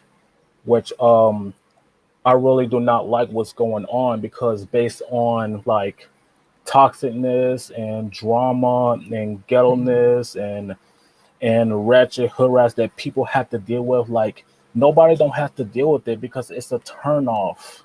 It's a turn off for me personally, because you don't have to deal with all the drama and the stress and anything like that. Like, nobody don't have to deal with that, period. Like, we deserve a good woman who will be there with you all the way, and then support you and have your back, and then start a family, and you want to get married and stuff. Like, I want that in my life.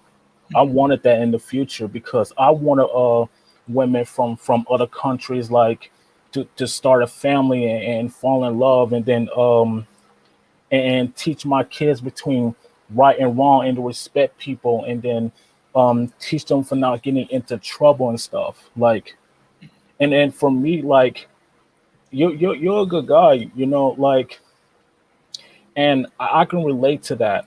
You know, I can relate to that, and I hope these brothers right here in the chat can relate to this, what I'm saying right now, because like the last time I came here, because I explained, like, about myself, because I'm a different person. I'm not like these other guys like Pookie and Ray Rays and stuff. Like, no, that's not me. I'm different because people will judge me of who I am and the type of interest stuff that I like. I like type of music and then superheroes and all that stuff. Like it's who I am. Like, I don't care of how about their feelings or how they feel about me because they don't know me. They don't know anything about me. Yeah, let Tony answer that question. Go on, Yeah, Tony. yeah, Jaron, I was going to ask you, brother, how old are you, if you don't mind me asking? I'm 20. I'm 29 years old. I'm about to be 30 this year. Brother, you still young, man. That's the thing, man. You young. I say that's I know. that myth out the way. They keep saying, "Oh, you're getting old." No, that only applies to the women, brother. It don't apply to the men. And the thing is this: you're going through what you're going through in your life, right? That's Right. you. That's what part about being a man. You ain't caring about what other people thinking about what you feel, right? That's Right. the man coming out of you, brother. That's the man coming out. Yeah, exactly. And you're right because I may be young and I'm 29 and I'm about to be 30. I'm not that old, you know. I'm still young, you know. You know what No, I'm brother, you saying? young, brother. You I young, mean, and you got to go through your experiences. So you said you want to go to the Philippines. You want to get your passport and get over there. You know, you may not find the dime or the lady that you want when you first go there. You may have to go to other countries as well too. But that's all on you. Nobody else. It's just on you, brothers. You the one that's gonna make those decisions. You know what I'm saying? exactly, And we exactly, respect you for whatever you decide to do because that's what men do. See, here's the thing: this platform, man, with international passport. The reason why I like it is because people don't tell you this in our countries or America, because they've been hiding stuff from black men for years. But brothers used to be like this in Africa thousands of years ago.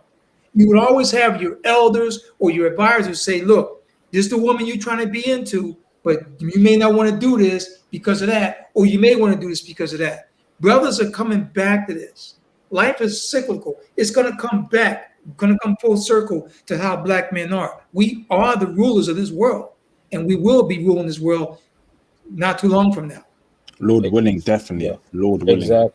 exactly. You're right about one thing, and then you're right because for us we're good guys, you know, like because women out there, like some of them, they will treat us like we're the bad guys, like we don't know how to take care of our kids or think we're fooling around and screwing around anything like that. No, like I said, they don't know us.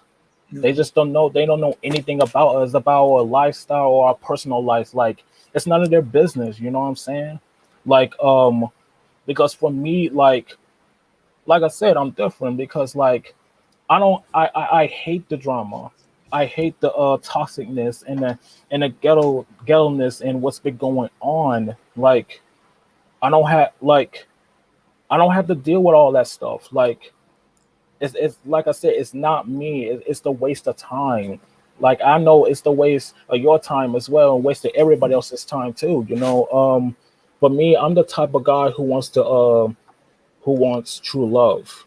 I'm the type of guy who wants to start a family. I'm one of the type of guy like who like just to teach my kids to between right and wrong, and so they can become Yeah, successful. sorry, John. I'm gonna have to cut you off there. Sorry, but I need to get through everyone in the live stream. But Tony's answered your first question, but I will come back to you later on. Okay, bro? Okay. All right, thank you, Jaron. Let me bring in Zach Hayes. What's up, Zach? What's up, Zach? Hey, how are you? Great to see you, man. Great to see you. Honored to speaking to you guys. Honored to be speaking to you guys as always, man. How you guys doing? Good, brother. Honored to be speaking to you too, brother. How Yeah, you man. finding the live stream so far, Zach? Good. Absolutely, man. You know, just earlier today, man, I went to a nice park and just looked at the sun for about 2 hours. My eyes still hurting, and just visualizing, manifesting. You know, I'm serious. Just visualizing, manifesting the reality that I want. And while I was sitting and really looking at the sun, I was really just saying to myself, right, like whether you want to accept it or not, everything in your life, whether unconsciously, consciously, or subconsciously, you are responsible for. So I see a lot of beautiful women every time I step outside, but just from my, again, I can only talk from my subjective experience. You know, yeah, the sex may be good of your 10 years from now, 15 years from now. I'm only 22 years old. And I'm going to be honest with you. I feel like I'm 48, 50, you know, because I literally, and I literally have timelines and I literally avoidations. And I don't want to be with a woman, right, who has any type of like masculine demeanor, masculine energy, any of that stuff. And I know, just what you were saying, how in the Philippines, you know, you don't have to worry about any of that. So, you know, but the thing is, right? Oh, you wanted to say something? Yeah, let Tony answer that question. Yeah, Tony, answer that question regarding Zach Hayes, Tony. Oh yeah, exactly. So you was asking about the femininity in the Philippines? Yeah. So you haven't been to the Philippines yet, right? Not yet. No. Oh, brother, like you said, man, at 22 years old, and you feeling like you 40 years old, man, 40, 50 years old, that is not the way life's supposed to be for you, brother. Not at all. At 22, you finding your way. You should be out there being with any woman you want, dating any woman you want, exploring your horizons, and not feeling guilty about none of it. The only thing that you have to do that they never teach you as a young man in this country is just be responsible for your actions. In other words, what I mean by being responsible, you don't want to be making no children. You never want to, get the woman to carry before they marry, right? Because that's going to be a burden, man. That's like a ball and chain for the rest of your life. Because even if you're not with that woman, you still got to deal with the drama that's you created between you, right? So you should. So that's the first problem that I see right now, brother. Is you should never feel older than you are. You're only 22 years old, but you got the whole world at your feet, brother. You just don't know. When you get out of this country, women gonna be falling at your feet. And you're gonna be like, whoa, what's up with this? You can tell a woman, like I used to do in Japan, hey, I'm sleeping with you, but I'm gonna sleep with your friend tomorrow because I'm just checking things out. Okay. And they nod their head. You keep on going about your business. Because that's not the priority. The priority is you getting out there and seeking your horizons and seeing what's going on in the world. Because you can get a lot better than you can get here in this country, brother. Trust me. Awesome. Yes. Thank you for answering Zach's question. Zach, do you have any more questions? Just, of course, I have to be mindful of the other callers that you have in the background. But, just listen, I'm just being honest with you, dude. Man, I'm not trying to have a kid be with one woman at least for the rest of my life. I know I'm young and I'm saying this, but this is just what I want, man, because this just how I was raised, like at one point, like I was like homeschooled and stuff. It's just like the way I interact with people is not normal. So it's like I need to be in a country where like the woman understand me, because I honestly believe that like it's literally me against the world, especially in the West when I'm trying to connect with people with women, especially like it's just the culture, the subconscious programming, like it's just.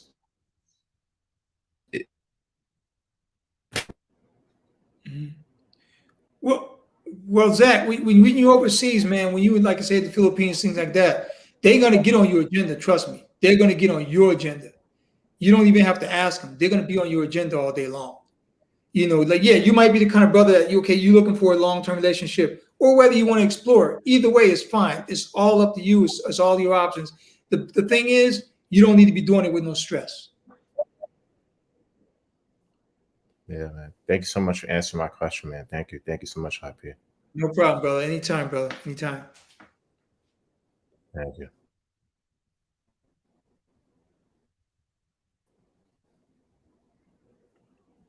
See, I was going to ask Zach one more question, IP, if I can ask him, man. So you said it's by how you were raised. Were you raised in a two-parent home? Yeah, raised in a two-parent home. I have. Well, of course, I can't say it on the chat just because I don't know who's watching. You just never know who's listening. But yeah, I just been able to see like a lot of events, like not like in a negative way, anything like in a good way. Like I've been able to like meet a lot of people and stuff. Basically, I've seen a lot that the average person hasn't seen. So I feel like that's probably what's like contributed towards my mannerisms and stuff. And it's like when I'm like, I even told International Passport last week, I'm so serious. I saw, and again, the thing is with me, man, I don't judge women by race. It's really by aesthetics. But it just so happens that I saw one of the most beautiful women I've seen in my entire life. She was black, you know. I wanted to walk up to her. Yeah, Zach, your connection is a bit dodgy. I don't know. I can't really hear you much. Is that the same for you as well, Tony? Yeah. Zach is breaking up in and out because his picture is like fluctuating right now. Zach, do you mind fixing that and please call him back in because he's got some good questions, man. I know he got a good head on his shoulders. I just wanted to hear what he had to say too. Yeah, he's frozen now. Zach, please fix that, bro, and we'll get you back in. Okay. Sorry, Zach. Okay, let me bring in Audemars Chizzy. What's up, Audemars? What? Yeah, what's up? What up, Audemars Chizzy? What's up? What's up, man? I didn't hear you. I didn't know I was live. No worries, brother. How are you finding the live stream so far? I'm finding it good. I was trying to be on there last night, but y'all was full. Yeah, no, yeah. Yesterday was crazy. It was, man. It was crazy. You know, I called out Doja Cat for her racism towards black men, so that was crazy. But yeah, do you have any questions for Tony Berry in regards to this topic, brother? Honestly, I'd rather stick with my own kind because I'm Jamaican, by the way, man. I'd rather stick with my own kind, you know. Which is cool, but you know, you need to understand that there's more to black women than Keisha from the block. So yeah, stick to black women, but also travel to meet other groups of black women. You know, Barbados black woman, Trinidad black woman, Colombian black woman, DR black woman, Costa Rican black woman. Yeah, bro. I don't date black women. I date Jamaican women. Jamaican women are black. What are you on about? Hey, Audemars, I got a question for you, brother. That's hilarious. Hey, hold up, Tony. You say you don't date black women, you date Jamaican women. Jamaican women are black. What? No. Jamaican women are black. What do you want? Hey, dude, Jamaican women are black, isn't it? What okay, well, tell me what race Jamaican women are. Jamaica is not a race, they're a nationality. But you said you don't date black women, you date Jamaican women. African American women, that's what I meant. Oh, it's okay. You don't date black American women, but you date black Jamaican women. Okay. Yeah. Go on, Tony. Sorry, go on. No, I was going to ask Audemars. So, see, here's the thing. Yeah, I know a lot of brothers in the past, man, who did only date sisters, and I get that. You know, we know that black women are some of the most beautiful women in the world. But my thing is this. You need to broaden your horizons and go around that circle and see what else is out there, because you could get off the plane and say Oslo, Norway, brother, and these white girls, you walk down the street, like my boy was telling me, and this girl put her hands around his neck and said, "You coming with me?" He just got in the country. That was the finest, tallest, blondest woman he ever met in his life that treated him like a king and still treating him like a king 20 years later. So you got to go and you got to see, yeah, you with the sisters. And I know Jamaican women got the rep too, but you got to get around and you got to see what's out there. Then you will eventually come back to Jamaican. If you like them that much, you will eventually come back. But you don't want to deprive yourself of the goodies that await you in this world, brother. Trust me. Because and like in Japan, if you was in Japan and you from Jamaica, you in Japan, brother, them women be all over you, man. You won't even be able to open your mouth without them grabbing you all over the place. Yo. Well, that's okay. I was trying to be on the live last night, but it was full. Yep. You got to come on some more of these IP, man. Come on some more of these IP YouTube. I mean, I'm really getting into it, man. I've been coming on here hot and heavy since Theo did the thing a few weeks ago. Yeah, and I tell you, I'm hooked, man. I'm hooked. I see what these brothers are trying to do, you know. Oh, that's okay. Awesome. Thanks for that, Audemars Chizzy.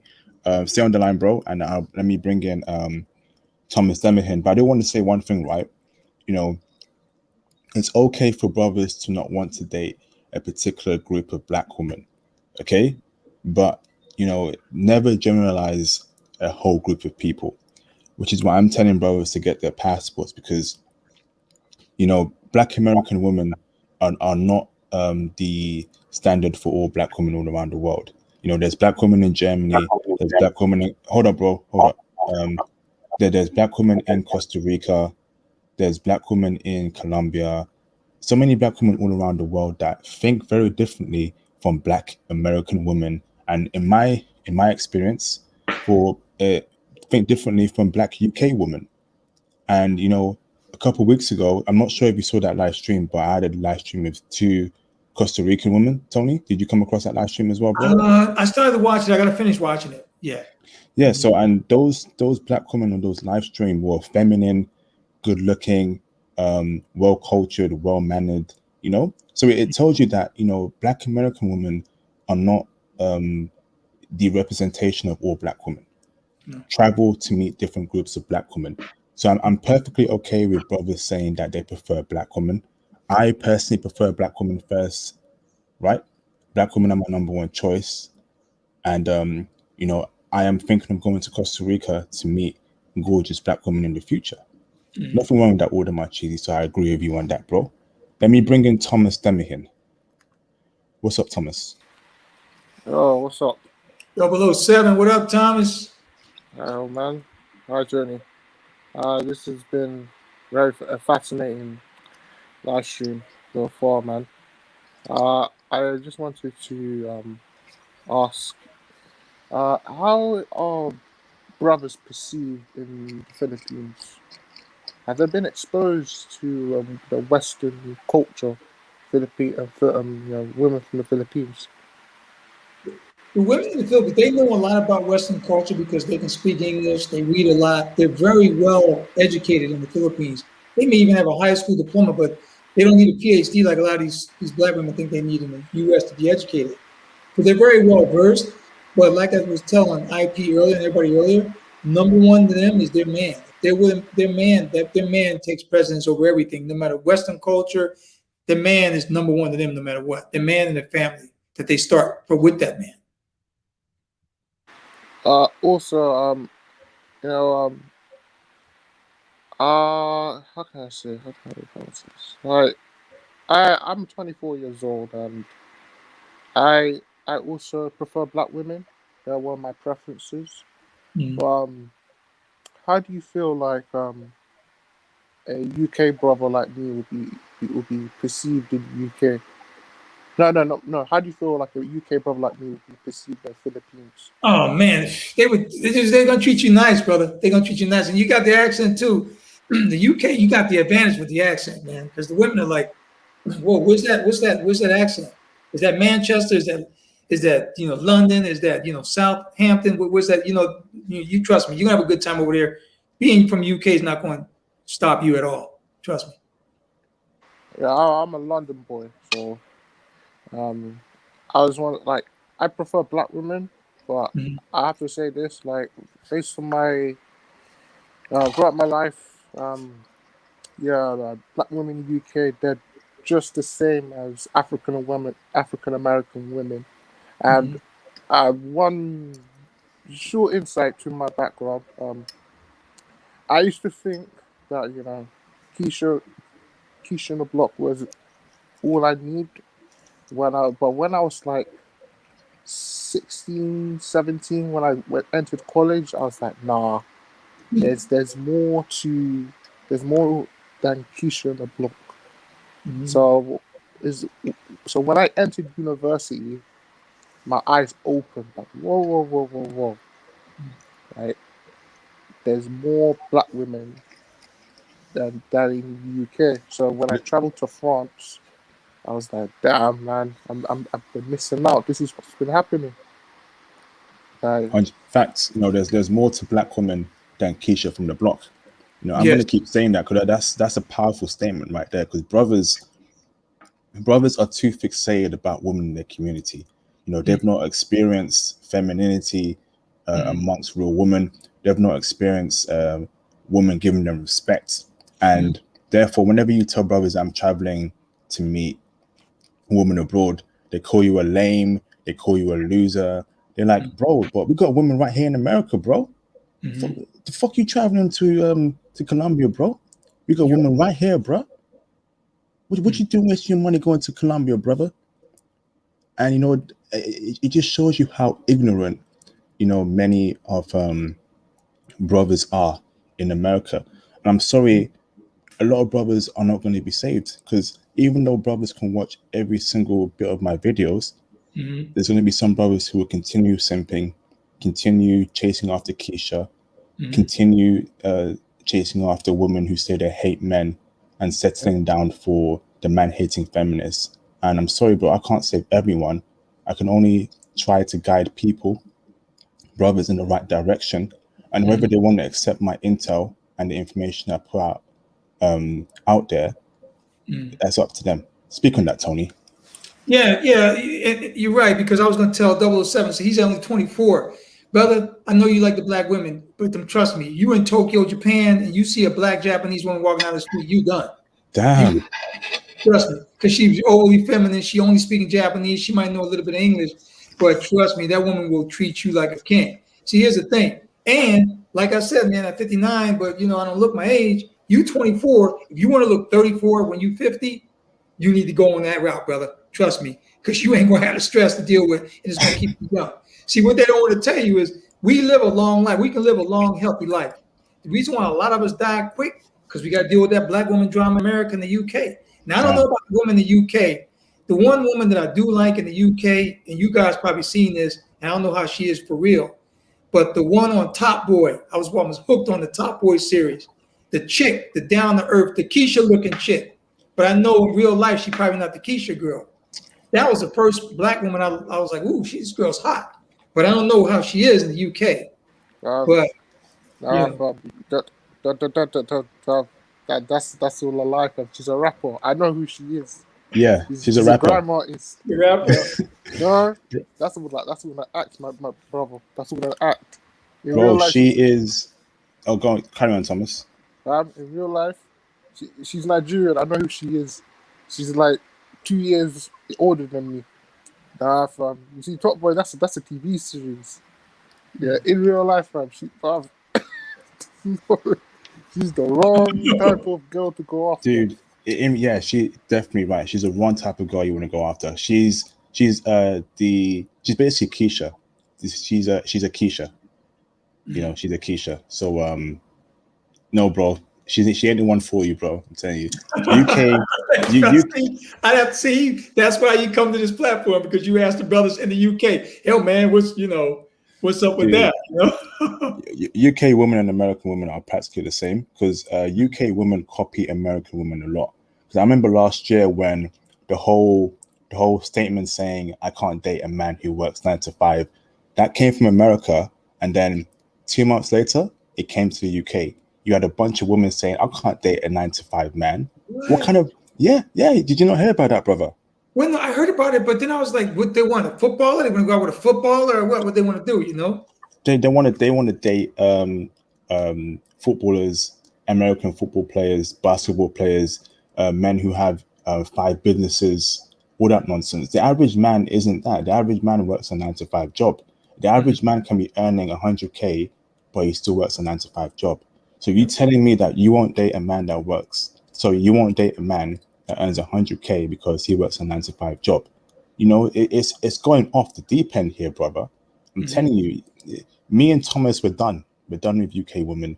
We have our passports. As soon as the borders open up, we're traveling all around the world. We're getting dime women. I'm telling you, when I booked that first trip, right, when the borders open, I'm gonna have a lot of vlogs, me going around the city, showing you the locals, women. You're gonna see a lot of craziness. I'm telling you, you're gonna see how life really should be when you're around feminine dime women. Do you have anything else for Tony, Thomas? Yeah, one thing you mentioned about Japan. There's I watched this video. Yeah, it was by this content creator called Black Experience in Japan. So this guy. No, bro. Yes. Don't name drop, please. Carry on, bro. Sorry about that. So I've seen a lot of black women in Japan who are biracial, like half black, half Japanese. Mhm. They are some of the most beautiful women I've ever seen in my whole entire life. Mhm. Like, I believe in 2020, there was a Miss Miss Japan. Miss Japan is black. Yeah, Miss Japan's Miss a black Japan. woman. Yeah. Oh my gosh, She was gorgeous. Yeah. She was Naomi beautiful. Osaka's not gorgeous, but Miss Nah. Japan was gorgeous. Yeah. Yeah, she was half black, half Japanese. I'm like, oh man, like, if I can get a woman like that, I'll die a happy man. Well, in Japan, with the black and Japanese experience, see, my wife, we have our 8-year-old son. We're gonna have a daughter here in October. Man, do you know just because she's married to a black man with black children, her status in Japan just went up? Wow. Why is that? Because Japanese look at her and they're like, look, you're bringing two perfect human beings to the world that could be one day running track for Japan or whatever. They look at that. That's what the men look at it. But the women envy the heck out of her because every woman in Japan wants to be with a brother, man. Trust me. They want to be with you. Wow. Whoa. Okay. You're saying every woman, and so young women in Japan want to be with a brother. Is that what you're telling me, bro? Yes. And I know we're not talking about Japanese yet or Japan on this one. I know Theo alluded on it. But trust me, brother, you ain't got, like I said, I met my wife when she was 21. I was 43 when I met her. She was a 21-year-old, still wet behind the ears, man, and college girl over here on a student visa. Yeah, bro, we're gonna have to set up that Japanese live stream as well next week. So we've got Saudi Arabia and Japan coming very soon, bro. Yes. Because I actually think that brothers can make Japan theirs. Every brother in this live stream, if they travel to Japan, they can meet a dime Japanese woman. Would you agree with that, Tokyo? Yes, brother. Like I said, when I was in Tokyo, I lived in Osaka. I lived in three places in Japan, man. And every time I walk around, I'm like, oh man, there's a 10. And again and again and again and again. That was my saying, man, all day long. I think brothers need to I think Japan could be a hotspot for brothers. I think it probably is, but I need to get out there. It is. Wow. Damn. Yes. And not just Tokyo. I'm talking, like, my wife's from the other side of Japan, man. She's from the seaside, Sea of Japan, if you look at the map. And I'm telling you, man, the women from north, they got their special women from all over the country, brothers. Trust me. You're not gonna have a bad time at all. All right, bro. We're gonna set up that Japanese live stream again with your experience. Because Theo did drop a classic, but you also have experience in Japan since you've lived there. So, bro, we'll definitely set that up. Thank you, Thomas, for calling in. Let me bring in Maurice Branch. I want to say there's a guy called James Stone. James, I can't add you to the panel because you need to connect your cam or your mic to the live stream. It won't allow me to connect you to the panel. So if you please jump off the call, fix your cam or your microphone, call back in. Maybe I can get you in. Let me bring in Maurice Branch. Maurice. What's up, Maurice Branch? What's good, man? What's up, Maurice? What's up, brother? What's up? How you going? I'm good, man. I ain't even met you yet, and I know you're cool, man. What's going on? I'm just chilling. I'm just laying low. It's hot. Do you have any? Actually, first of all, how are you finding the live stream so far, Maurice? Wait, scratch that. It's going great. It's going great right now at this moment. Awesome, brother. I got an interesting question. What's the react when you first arrive in the Philippines from a long way from the state? Oh, so you mean like you getting off the plane, your first reaction in the Philippines? The main, like, you first land in a different country, in a different soil. It's a foreign soil, that's what I meant. Well, first, as soon as you open that plane door, that humidity is going to be smacking you in the face, and you have a mixture of flowers and garbage coming through, right, with exhaust, with your exhaust, right? Right. And then you're going to get over that. Then you're going to walk in the airport, and you're going to have all these people trying to grab your bags. You ain't even tell them to grab your bags so you can tip them. So your first impression will be like, everybody's trying to get what I got. But when you get to your hotel room and you finally just detox, then you go out in the street for the first time as a normal person. Right. Oh, you're gonna fall in love with it. Ooh, okay. You know, ladies say hi to you, and they're kind of like curious, like what you here Oh, for. And, oh, they ask you so many questions. I kind of doubt it. I mean, I've never been there. I was just to go with them in a way. No, you just like he was asking me about your cold approach. If you want to do a cold approach, you just like I said, the best place to hang out right after fresh in the country is go to the cafes. Just hang in the cafe, go to a restaurant. The waitress come up to you, you just do some small talk with her. You do some small talk with the lady at the cafe. You can do small talk with all kind of women. They're very friendly in the Philippines. They got no problem talking to you. They kind of like follow along with you wherever you want to go. Yeah, you just say, "Hey, I'm new. I just want to check this place out. Do you know any nice spots?" They'll be like, "What about me? I'll take you around. I'm off tomorrow." I used to get that all the time. "Oh, I'm off tomorrow. What about this?" They're not really off. They're just gonna call in sick or something. But they always saying they off tomorrow. Okay. You can tell them that you can give me a tour because it's my first time. That way you end up getting lost. Yeah, that's what I'm saying. Bad neighborhood. They like first timers because they like us all anyway, but they like first timers especially because they know that you don't really know a lot about the Philippines, and they definitely will be your tour guide. Okay. All right. That's pretty much what I was going to say. The thing, but Maurice, the thing you gotta be look out for though. With that said, is let's say you got an appointment with some woman that want to meet you tomorrow and take you around.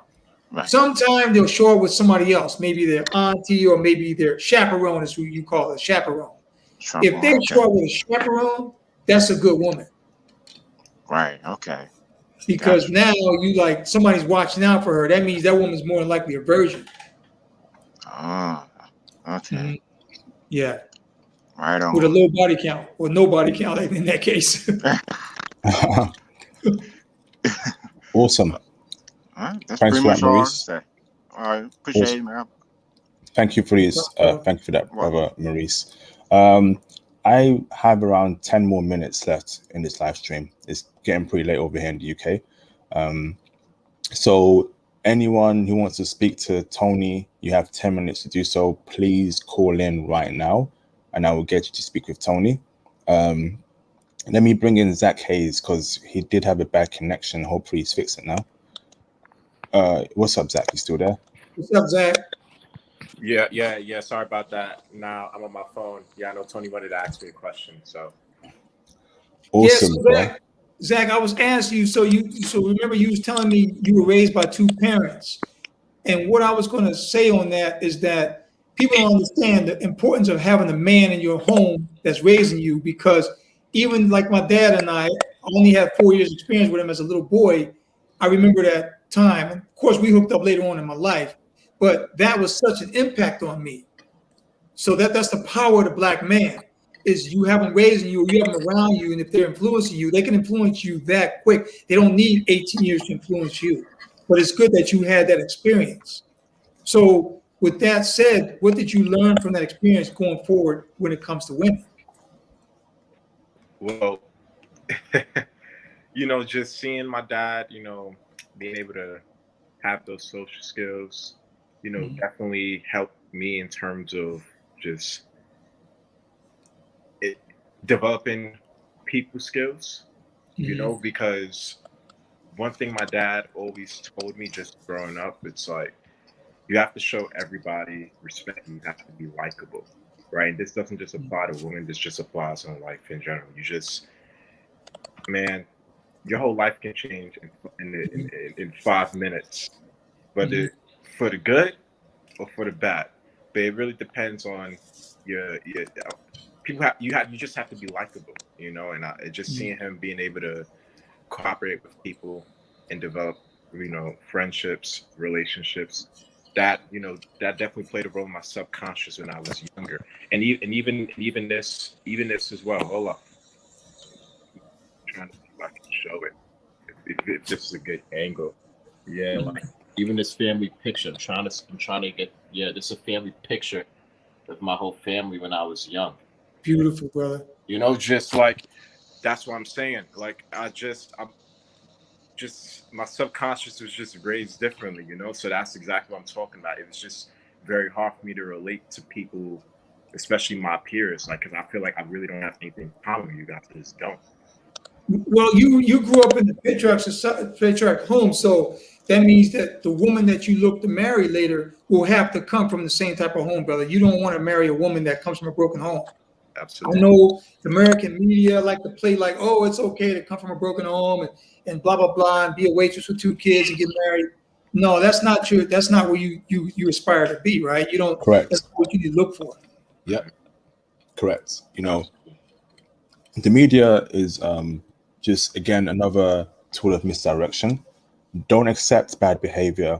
Don't accept women who come from broken homes. I'm sorry you come from a broken home, but I have my own life to live as well. I'm not here to save anyone else. The thing is, right, brothers always want to play Captain Save a Hole. I've noticed that you always want to save holes. You always want to save women and all that stuff. And you wonder why, when you save her, when you build her up, she leaves you. And you wasted all that time on a broken woman when you could have used that time to meet foreign women. You could have used that time to actually build up your own life. We're not here to fix any woman. My channel is not here to save holes or fix women. My channel is here to encourage brothers to travel to meet respectable, dime, feminine, submissive foreign women. We ain't here to save women. Let me make that very clear. This isn't a Captain Save a Hole channel. No simping here, no white knights, no Superman capes for any woman. We ain't doing that here. Thanks for that, Zach. I appreciate that, brother. Thank you. Let me bring in Thomas, who'll be the last caller, the last guy who asked the question, because it's getting pretty late here and I want to end the live stream. Go on, Thomas, say your last question to Tony.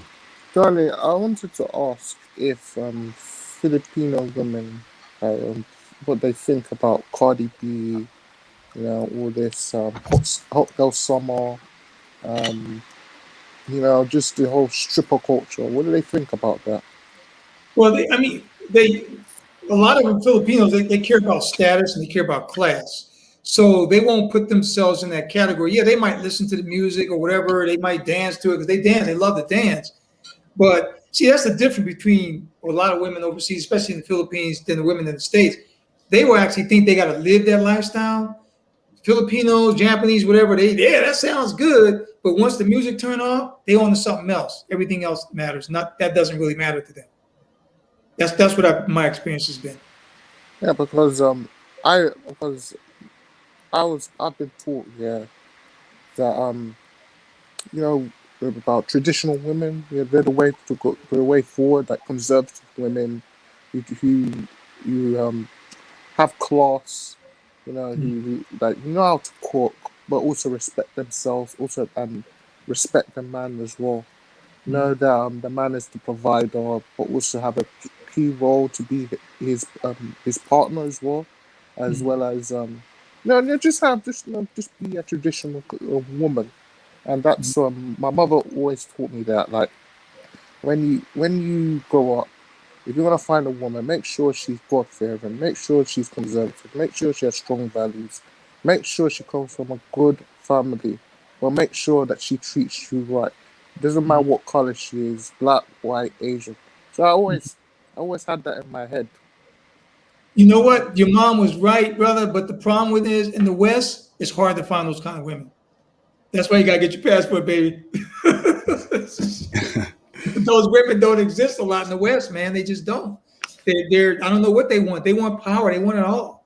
They want in America. Kamala Harris is the vice president. Every woman around here walking around thinking she's Kamala Harris, and she's not Kamala Harris. Yeah. Yeah, and I need to go to Japan. Japan is gonna be the hotspot for brothers. I can see that because the way even the Costa Rican women, Catherine and Taisha. That was I believe my name. Taisha made name. Man, those were good women that these are the type of women we want. Those are the type of women we want. I think our passport share will be our ticket to success to achieving that. Facts. Yeah. I think brothers need to. There needs to be a collective effort by brothers to make Japan a hotspot for brothers. I think Tony would definitely agree with me because Yes.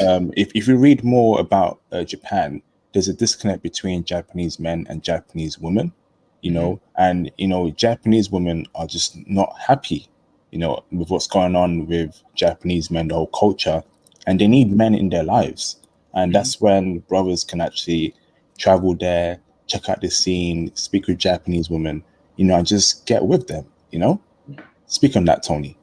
Yes, I agree 100%. Yeah, that they do have a lot of issues going on between the men and the women in Japan because a lot of Japanese men are basically simping. I don't know what happened, but it started changing in like the early 90s where they went from being men to being like dressing like females, not necessarily being like on that other side, but just thinking they need to come across with a softer look. I think some fashion designer was over there like, look, you should do this and do that. They started wearing like makeup and stuff like that more. And women in Japan, they want a man. They don't want a simp. They want a man. That is the first thing because keep in mind, for those that when you marry a Japanese woman, you're expected to make all the funds and you're expected to take care of the entire family on your own because they're going to be expected to raise the children and take care of your home, which in my case works perfect for me. That's why all these neighbors around here, some of them don't like my wife because my wife doesn't have to work. She stays home with my children. So that is what the Japanese woman is looking for. The issues they're having with their own men is that they some of those men want to be more traditional. The ones that want to be traditional, some of the women, they don't really want that tradition. They want a man, but they don't want the way a Japanese man wanted to be. Now, my wife, her family's rare. She doesn't get on social media. My wife's not a Facebook, Instagram person at all. She never would do that. She's very private. She's basically a descendant of samurai. Her dad was in Japan Air Self-Defense Force for 34 years. So he's a descendant of a samurai. So her family, that couple is very strong. Her mom and dad, they hold hands everywhere they go. That's pretty rare in Japan between Japanese man and woman. So yeah, that's why they're looking for brothers because they know the brothers will take care of them. There you go. And we're gonna have a live stream to speak on Japan even further coming very soon. I'll set that up with Tony. Thanks for that, Thomas. I want to go on to my last caller, which is Gold Samurai, and I'm ending the live stream. What's up, Gold Samurai? Hey, how y'all doing? What's up, Gold? I'm good, bro. How are you finding the live stream so far, brother? Oh, pretty good. I have a question to ask. It's pretty good. It's a very serious live stream because we need to know some places to go as a man because the West is done. Yep. Go on, bro. Yeah. I was asking. I know it's about the Philippines, but I was asking. This what I'm trying to do. I'm already learning my little business now. I was gonna move to Seattle next year. I was trying to figure out. Is that a gold mine for a black man moving to Seattle? Oh, good question, brother. Good question. I live an hour south of Seattle. I lived in the city 9 years, man. It's still good, but it's not as good as it used to be. And the thing is this: if you're going to move to Seattle, get ready to go to Vancouver. That's what I like about it because Vancouver's 3 hours away. Pockets of Western Washington, all up and down I-5 corridor, Tacoma, Bellevue, those kind of areas. Those are nice. Bellevue's a little bit too upscale, and they really are snooty. They really are only looking for rich men. Tacoma's more like a trash. I'm not racing nothing, but you know what I'm saying when I mention that. If you're going to come out the Seattle area, the girls out here are very shy. For one thing, they're very shy, but they have a lot of drama, and they're like, they're in this more into the scene than they are into the person. So I would come out here and then I would get in my car and drive up to Vancouver 3 hours and have me some fun. Yeah. That's the plan. I want to because I know the Seattle women are Americanized. What I was gonna do, I was gonna go to Vancouver on the weekends. You know what I mean, and start looking in that area. That's what I was gonna do. Yeah, yes, that's a good idea, brother. Because and the Canadians, they love to come down to Seattle. So you go up there, you meet a few of them, and then I used to do it, invite them down and hang out, take them around the city and whatnot. They love it. And I'm like, why you love this more than Vancouver? It's because it's different. Vancouver is a lot more densely populated than Seattle. So in Seattle area, we got a lot of open space. Like once you get away from the city, they don't have that as much within Vancouver, within the proper, you know. But Vancouver's much better, trust me. Okay, yeah, because right now I'm in the South, man, and I don't have no Asian women where I'm at right now. I'm like in North Carolina, and like I had seen a Filipino on Tinder, but she was kind of too American. Now she would have Filipino and half black, so but she was like kind of really Americanized, so I kind of didn't mess with her. But yeah, I definitely got to go, man. Yeah, you got to go, brother. That Filipino that you're talking about, black and Filipina, she basically black with just straight hair. That's all that is. So she's just like a black American because she mixed with black and Filipino. I wouldn't really date those. But out here, if you go up the Vancouver area, Victoria, like Richmond, Surrey, anywhere in that area, they have a lot of Asian women, man, up there. A lot of willing Asian women. I mean, you can see some beautiful, tall, Chinese, chalk white, beautiful, prissy skin. Or you can see a woman from the Philippines, a woman from Japan. They got them. And Native Americans crazy too, brother. Native American. Don't forget about the Native American. Don't sleep on Native American women. Those women they be banging too. And these women work out, man. They don't be messing around. They working out. They going to the gym. They ride bikes. They walking down the street with them long jeans on. You like, long legs. You're like, damn, who's this? Oh yeah, that's Van City. We call it Van City out here. Okay, for sure. Yeah, I appreciate that, Tony. I thank you for all the knowledge too, man. I definitely had to get that intel because I'm trying to make a big move because I'm tired of seeing Keisha on, man. I see too many Keisha. Well, you know, brother, you come out this way, man. Hook me up, man. Hook me up. Let me know when you out the neighborhood. We'll hook up, brother. Okay, all right, for sure. Appreciate that too. Thank you. No, anytime, bro. Hey, shout out to Gold Samurai. Okay, yeah, everyone. Gold Samurai said he's taking Keisha. Hey, Tony. Before I say my closing statement, do you want to say anything to the panel on the live stream comments? Yeah, I just want to say thanks, brothers, for watching, man. I'm really enjoying this platform. I'm really appreciative of what IP's put up here for us. I can't stress enough, brothers. Get your passports, man. You know that was always been my thing. Just get passports. But IP put the platform up here, so now I'm sure more of us will get them. Yeah. Awesome. This is fantastic. Okay. Let me say my closing speech. I want to say a huge thank you to Tony Berry for taking the time out of his day for giving intel regarding the Philippines. Philippines isn't really on my list at this current point in time, but I know brothers are interested in Filipino women. So Filipino women, Filipinas, same thing. So I hope this video was very helpful for brothers watching this live stream. So thank you very much, Tony. Tony, yeah, I think we'll definitely speak next week again regarding Saudi Arabia, and we'll do a live stream next week about Saudi Arabia, and the next day we'll do a live stream again about Japan, if that's okay with you. So that's 2 live streams in 1 week. You cool with that? That's good, brother. Okay, I'll be in touch with you to set that up next week or tomorrow, and we'll set up a time. Yeah, I want to say thank you for everyone watching. If you're new to my channel, if you're a new a new viewer, please subscribe to this channel. You're going to get a lot of classic gold content, you know, every day, every upload. So hit that subscribe button and press the notification bell so you never miss a post, an upload, or live stream from me, a live stream notification. So subscribe right now.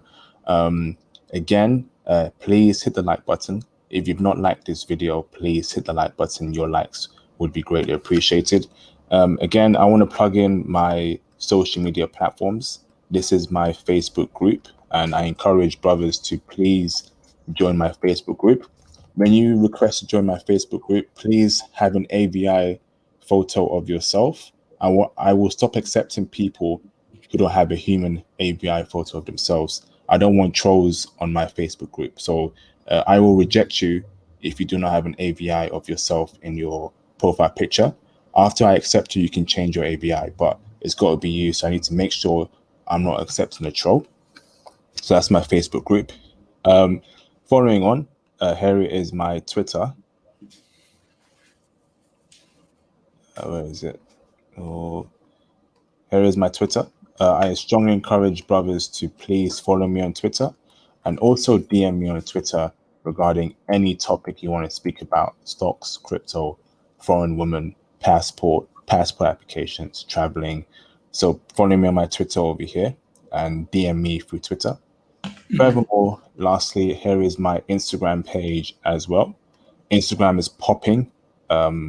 So definitely follow me on Instagram, DM me on Instagram as well regarding any questions you have.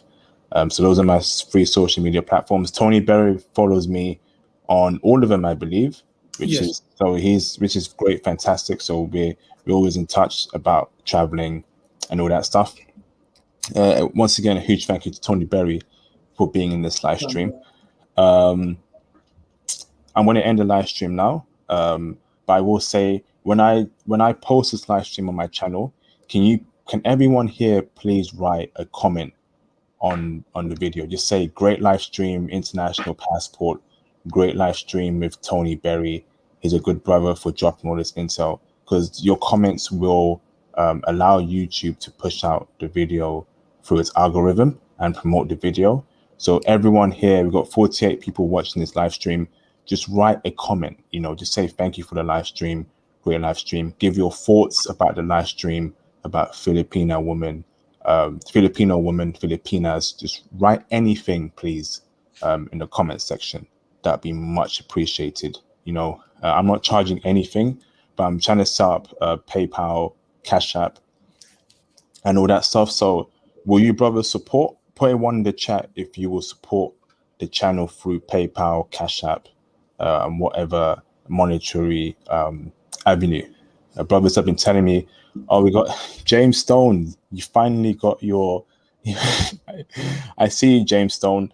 Sorry, bro. It's too late now. But next week, please call in, bro. Yeah, so put a 1 in the chat if you will support me through Cash App, PayPal, Super Chats and all that stuff. And I will continue setting that up. Thank you, brother. Thank you, Tony, again. Much appreciated. Look after yourself. 59, looking like you're 40 in your late 30s. That's crazy. It just shows you the benefits of dating and marrying a foreign woman and having children with her. You got peace, no stress, everything's all good, life is good. Working on the weekend like usual. Way up in the deep end like usual. Yes. Yes. Do you know that song, bro? Yeah, I heard it before, bro. Once come time, yeah. Rappers say they're past us, they're doing too much. Haven't done my taxes, I'm too turned up. Life is good, Yes. Life is good. I want life to be good for every brother watching this live stream. I want every black man to have a good life. Me too. Have a stress-free life. I want every black man to be wealthy, to be rich, to have a beautiful dime foreign woman in his arms, have children with her, and just live a stress-free life, Yes. Be at peace with yourself, and that is the motive. That is the motive. So brothers, I do this for you, brothers. I could have been the dude who just kept all the information to myself. But after, seeing other brothers around me having horrible experiences with Keisha from the block and horrible women in their community, I had to make this channel because I knew that it wasn't just UK brothers experiencing horrible women. It was also my Black American brothers in America also dealing with Keisha from the block, It's a couple dudes in Canada that also experiencing horrible issues with women. They don't know how valuable the passport is. I will say this right now. I actually think your passport is just as valuable as your stocks and crypto. It's just as valuable because, although you have wealth, but you wanna spend your money. I don't advocate simping, but you can buy your girlfriend, shoes or a book just to thank her for being supportive, right? But you want to spend your money on someone that's worth spending your money on. I would rather spend my money on a foreign woman that's submissive, that's feminine, that takes care of the children, that nurtures the children very well, that's respectful towards me, that cooks for me, that cleans. I would spend money on her because she has value. She's a high value female. Yes. I would rather spend my money on a foreign woman than a woman who is Western, who says she hates men. who has adopted radical feminism, who doesn't respect men, who seeks to demean men. You know, there's dynamics in everything. You know, so your passport is just as valuable as your stock and crypto portfolio. Get your passport, brothers. You know, travel frequently and just meet women that are a joy to be around with. You know, I'm currently speaking with a couple foreign women, and they are a joy to speak with. Like, it's crazy. I'm not getting any bad attitude from them. I'm not getting any hard to chase, hard to get vibes from them. We just simply like each other. We enjoy each other's company. We're texting each other, and that's how it should be like. No stress, no games, just two individuals who have a common connection, right? Yep. So, brothers, get out there, use the intel that Tony Berry is giving you, and have a great life. Life is good, brothers. Life is good. Life will be good for every single brother in this live stream. Stay focused. Pray. If you're religious, pray. You know, pray to God, you know, for guidance, for protection, you know, to seek the right woman, you know, to bring the right woman in your life. Pray. That's cool. You know, everything's gonna be good, brothers.